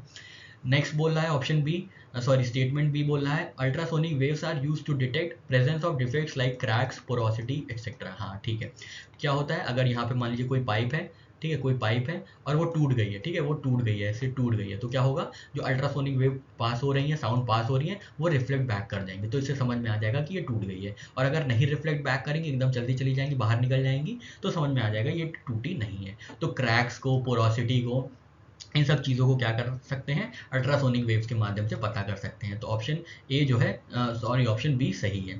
ऑप्शन सी बोल रहा है ultrasonic waves can be use making holes in very hard materials like diamond, बिल्कुल सही बात है, अल्ट्रासोनिक वेव्स के माध्यम से जो है डायमंड में होल्स किए जाते हैं। फिर डी बोल रहा है ultrasonic waves can not travel through vacuum, बिल्कुल सही बात है, तो ऑप्शन ए मतलब जो स्टेटमेंट ए है वो गलत है, वही आंसर है इसका। 20 किलो हर्ट्ज से अधिक आवृत्ति वाली यांत्रिक व ध्वनि को पराश्रव्य तरंगे कहलाती हैं, अल्ट्रासोनिक वेव्स तरंगे कहलाती हैं, और ये तरंगे परावर्तित मतलब रिफ्लेक्टिंग, अपवर्तित मतलब अपवर्तित मतलब रिफ्लेक्टेड, रिफ्रैक्टेड, सॉरी, परावर्तित रिफ्लेक्टेड होती है, अपवर्तित रिफ्रैक्टेड होती हैं, और अवशोषित एब्जॉर्ब्ड होती है। ठीक है, ये सारी हो जाती हैं। इन तरंगों के माध्यम से ही चमगादड़ अपने शिकार या मार्ग में आने वाले अवरोधियों का पता करते हैं, अतः विकल्प ए सही है। ठीक है, बिल्कुल सही बात है। ठीक है, नेक्स्ट है option sorry question number 41। Bats can ascertain distance, direction, nature and size of object at night. ये तो 50 बार देख चुके हैं, अल्ट्रासोनिक वेव्स की वजह से। जहाँ पे है अल्ट्रासोनिक वेव्स फ्रॉम बैट, बिल्कुल सही है, ऑप्शन ए बिल्कुल सही है। अल्ट्रासोनिक, ऑप्शन बी देखते हैं क्या दिया है, ultrasonic waves from distant object, नहीं भाई। ऑप्शन सी सुपरसोनिक, नहीं भाई वाह। डी सुपरसोनिक, नहीं नहीं, ये तो मैक लेवल पे हो गए सब। ठीक है, तो बैट्स क्या है, बैट्स जो है अल्ट्रासोनिक वेव्स खुद प्रोड्यूस करते हैं, ऐसा नहीं है कि कहीं डिस्टेंट ऑब्जेक्ट से आती है। ठीक है, ये एनडीए 2011, 12, 18 में पूछा गया था। नेक्स्ट पूछ रहा है आपसे question number 60। Compare to audible sound waves ultrasonic waves है। ठीक है, तो साउंड वेव से कंपेयर करें, ऑडिबल वेव से कंपेयर करें, तो अल्ट्रासोनिक वेव्स है।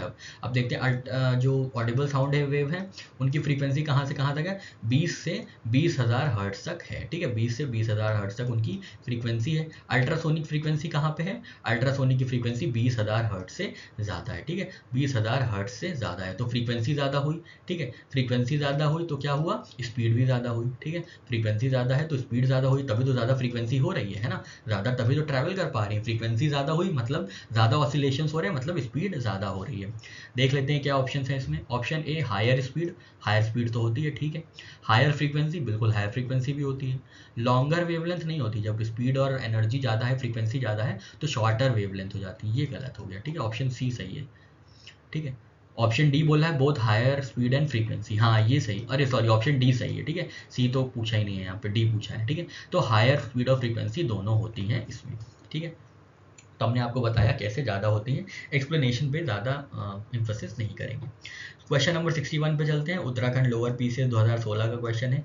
ये आपसे बोल रहा है which one of the following wave can not be polarise. तो याद रखिएगा sound waves can not be polarise, खाली लाइट वेव्स पोलराइज की जा सकती हैं। ठीक है, sound waves can not be polarise. ठीक है, रेडियो वेव्स, अल्ट्रावायलेट वेव्स और एक्सरेज जो लाइट रेज होती हैं, ये पोलराइजेशन प्ले रोल में मतलब पोलराइजेशन हो सकती है, पोलराइज हो सकती हैं, पर साउंड वेव नहीं हो सकती। ठीक है, बढ़ते हैं।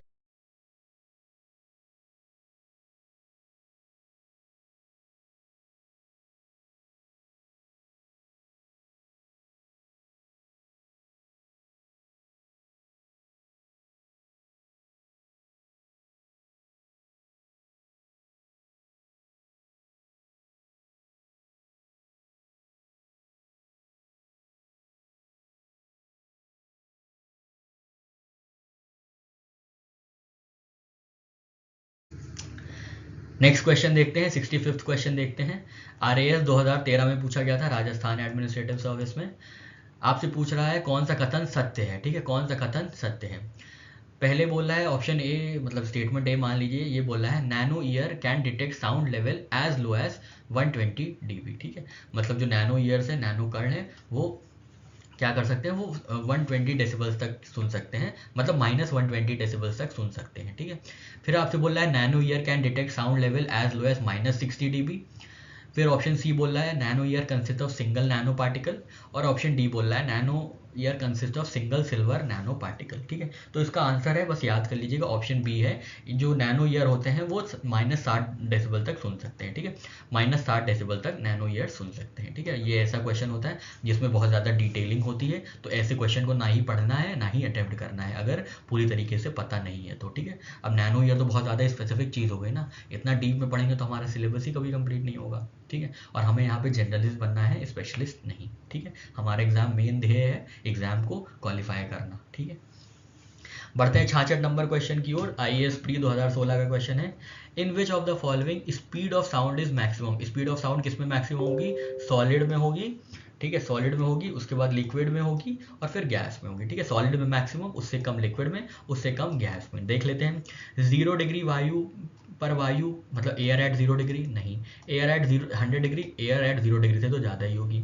इन वाटर, इन वुड, तो वुड में ज़्यादा होगी क्योंकि वुड सॉलिड है। ठीक है, अब इसके बारे में हम आपको एक्सप्लेन नहीं करेंगे, हम लोग पीछे काफ़ी बात कर चुके हैं। ठीक है, बढ़ते हैं 63rd नंबर की ओर। ये भी एक तरीके का रट्टा क्वेश्चन है बस।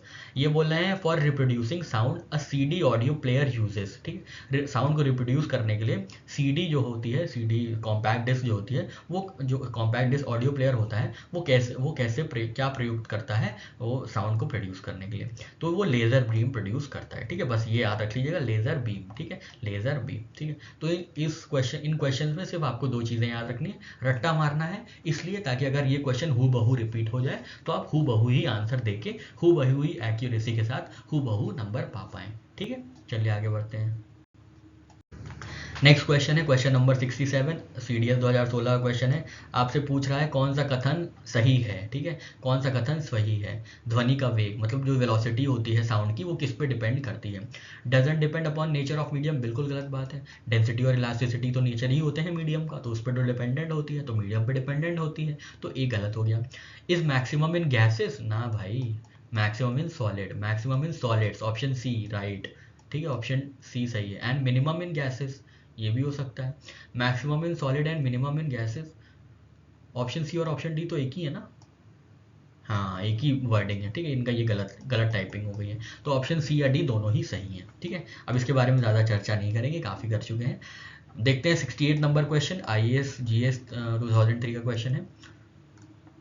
The velocity of sound increases with increase in temperature, बिल्कुल सही कथन है। The velocity of sound in air is independent of pressure, बिल्कुल कथन सही। हमने आपको बताया है कि प्रेशर पे डिपेंडेंट नहीं होता है, किस पे डिपेंडेंट होता है, temperature, elasticity, density, altitude, humidity, इन सब चीज़ों पे।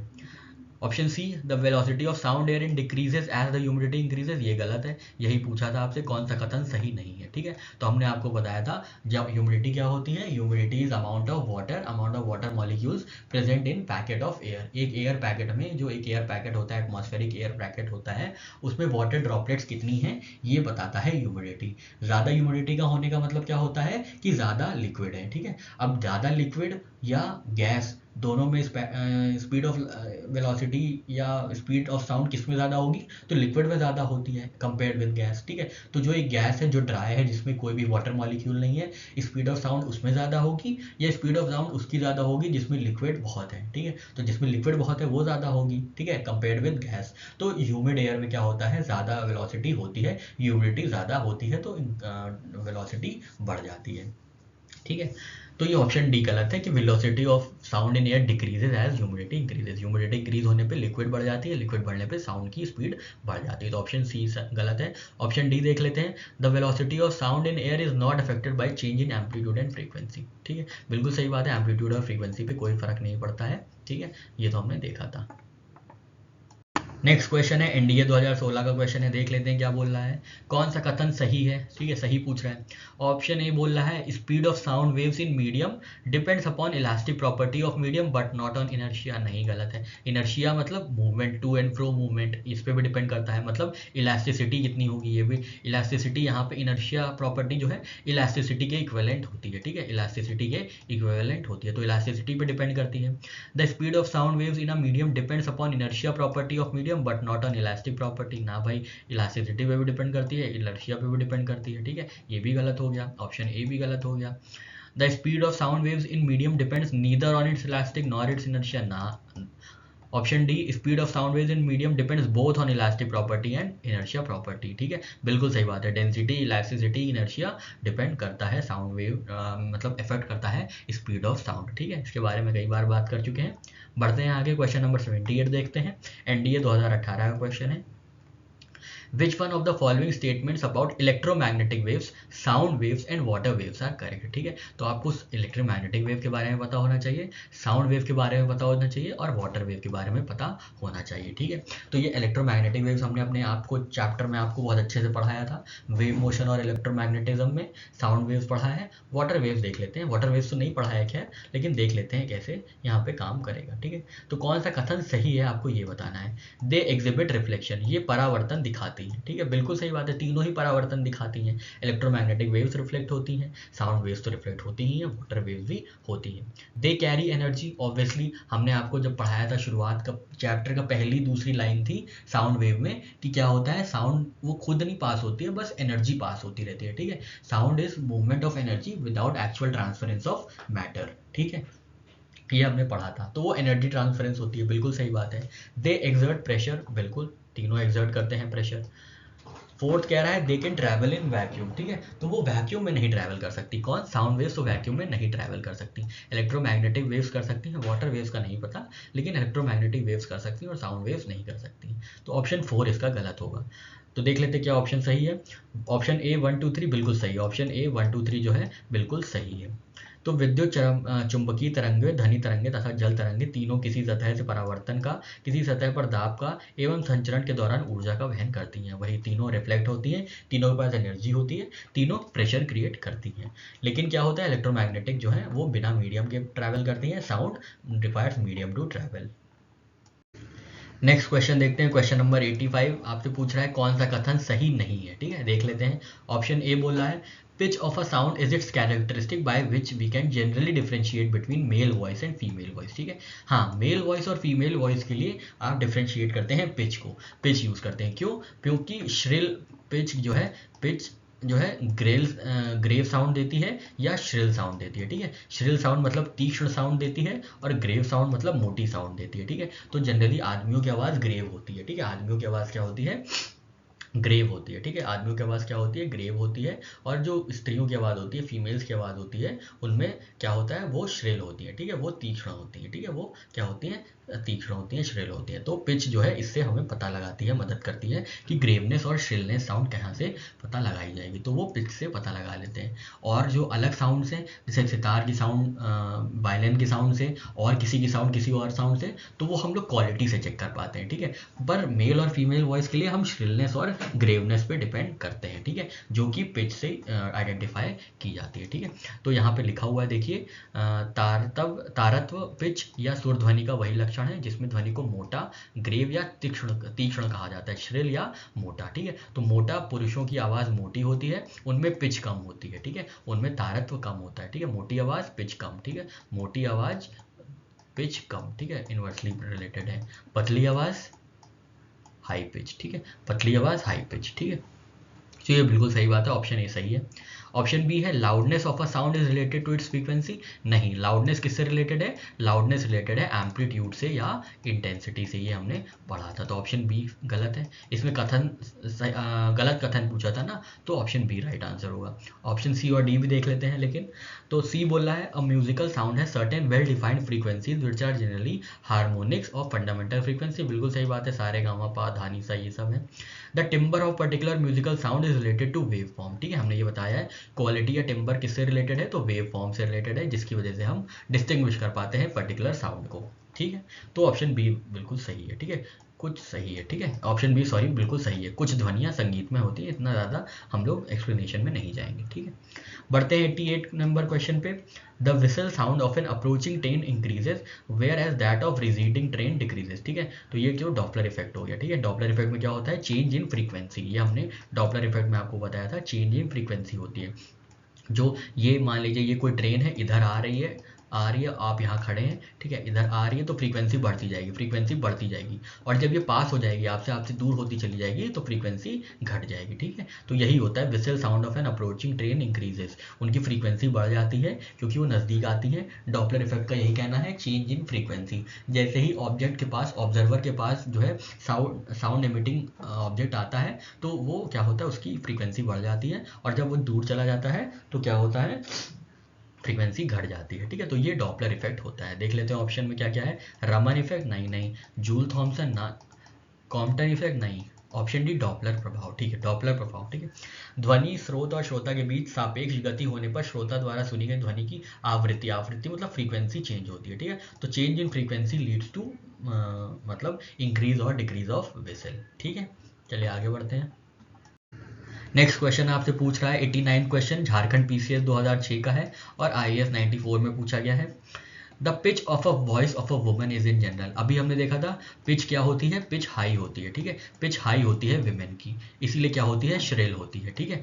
और मेल की पिच लो होती है, इसीलिए ग्रेव होती है, ठीक है। तो ये आप एक तरीके से याद भी रख लीजिएगा, ठीक है। हाई पिच होती है विमेन की और इनकी श्रिलनेस ज़्यादा होती है, ठीक है। ये विमेन के लिए है या फीमेल के लिए है? और ये मेल के लिए है, ठीक है। इनकी फ्रीक्वेंसी पिच कम होती है और ग्रेवनेस ज़्यादा होती है, ठीक है। तो pitch of the voice of women is in general higher than that of women, यही सही है, ठीक है, ये सही है। मार्जिनली लोअर नहीं, मच लोअर नहीं, सेम एज दैट नहीं, ठीक है, ऑप्शन ए सही है। सामान्यतः स्त्रियों की आवाज़ का तारत्व, तारत्व मतलब फ्रीक्वेंसी या पिच पुरुषों की तुलना में अधिक होती है, जिसके कारण स्त्रियों की आवाज़ पतली तथा मधुर होती है, मतलब श्रिलनेस होती है। तारत्व ध्वनि का यह गुण है जिसके कारण ध्वनि मोटी या तीक्ष्ण सुनाई देती है, ठीक है। तो इनकी क्या होती है, तीक्ष्ण ध्वनि होती है, श्रिल ध्वनि होती है।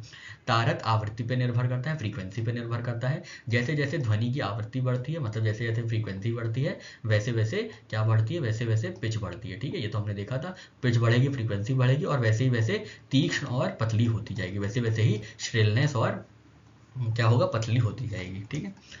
नेक्स्ट क्वेश्चन देखते हैं, ये 46 क्वेश्चन है, कहीं और से उठाया गया, देखते हैं। व्हेन टीवी स्विच्ड ऑन, ठीक है, टीवी जब स्विच होती है तो क्या होता है, यूपीपीसीएस 2007 में पूछा गया था। जब टीवी को ऑन करते हैं तो क्या होता है। ऑप्शन ए कह रहा है audio and video both start simultaneously. Option B कह रहा है audio is heard immediately but video starts later because video needs more time to wrap up to warm up. Option C कह रहा है video starts immediately but audio is heard later because sound travels at a lesser speed than light. और option D बोल रहा है it depends on TV brand, नहीं। और दोनों साथ साथ शुरू होते हैं, ठीक है, दोनों साथ साथ शुरू होते हैं, ऐसा नहीं कि एक पहले शुरू हो गया दूसरा बाद में शुरू हुआ, दोनों साथ साथ शुरू होते हैं, ठीक है। ऑप्शन ए सही है। ऑप्शन क्वेश्चन नंबर 47 पे आते हैं, RAS 2012 का क्वेश्चन है। ये बोल रहा है टीवी ब्रॉडकास्ट में picture signals are transmitted by, तो ये आप याद कर लीजिएगा, एम्पलीट्यूड मॉड्यूलेशन, ठीक है। एम्पलीट्यूड मॉड्यूलेशन की मदद से जो है टीवी ब्रॉडकास्ट में पिक्चर सिग्नल्स होती है, ठीक है। यहाँ पे हमारा ये पूरा सेशन समाप्त होता है। आशा करते हैं चीज़ें आपको समझ में आ गई होंगी, जो भी कंसेप्चुअल बिल्डिंग की बात थी और कंसेप्चुअल टेस्टिंग की बात थी वो हम लोग ने कर ली है। अब हम लोग नेक्स्ट वीडियो में मिलेंगे, तब तक आप लोग खूब पढ़ते रहिए, मेहनत करते रहिए और जल्दी सफल होइए, यही हमारी ईश्वर से प्रार्थना है। फिर मिलेंगे, तब तक के लिए जय हिंद, जय भारत।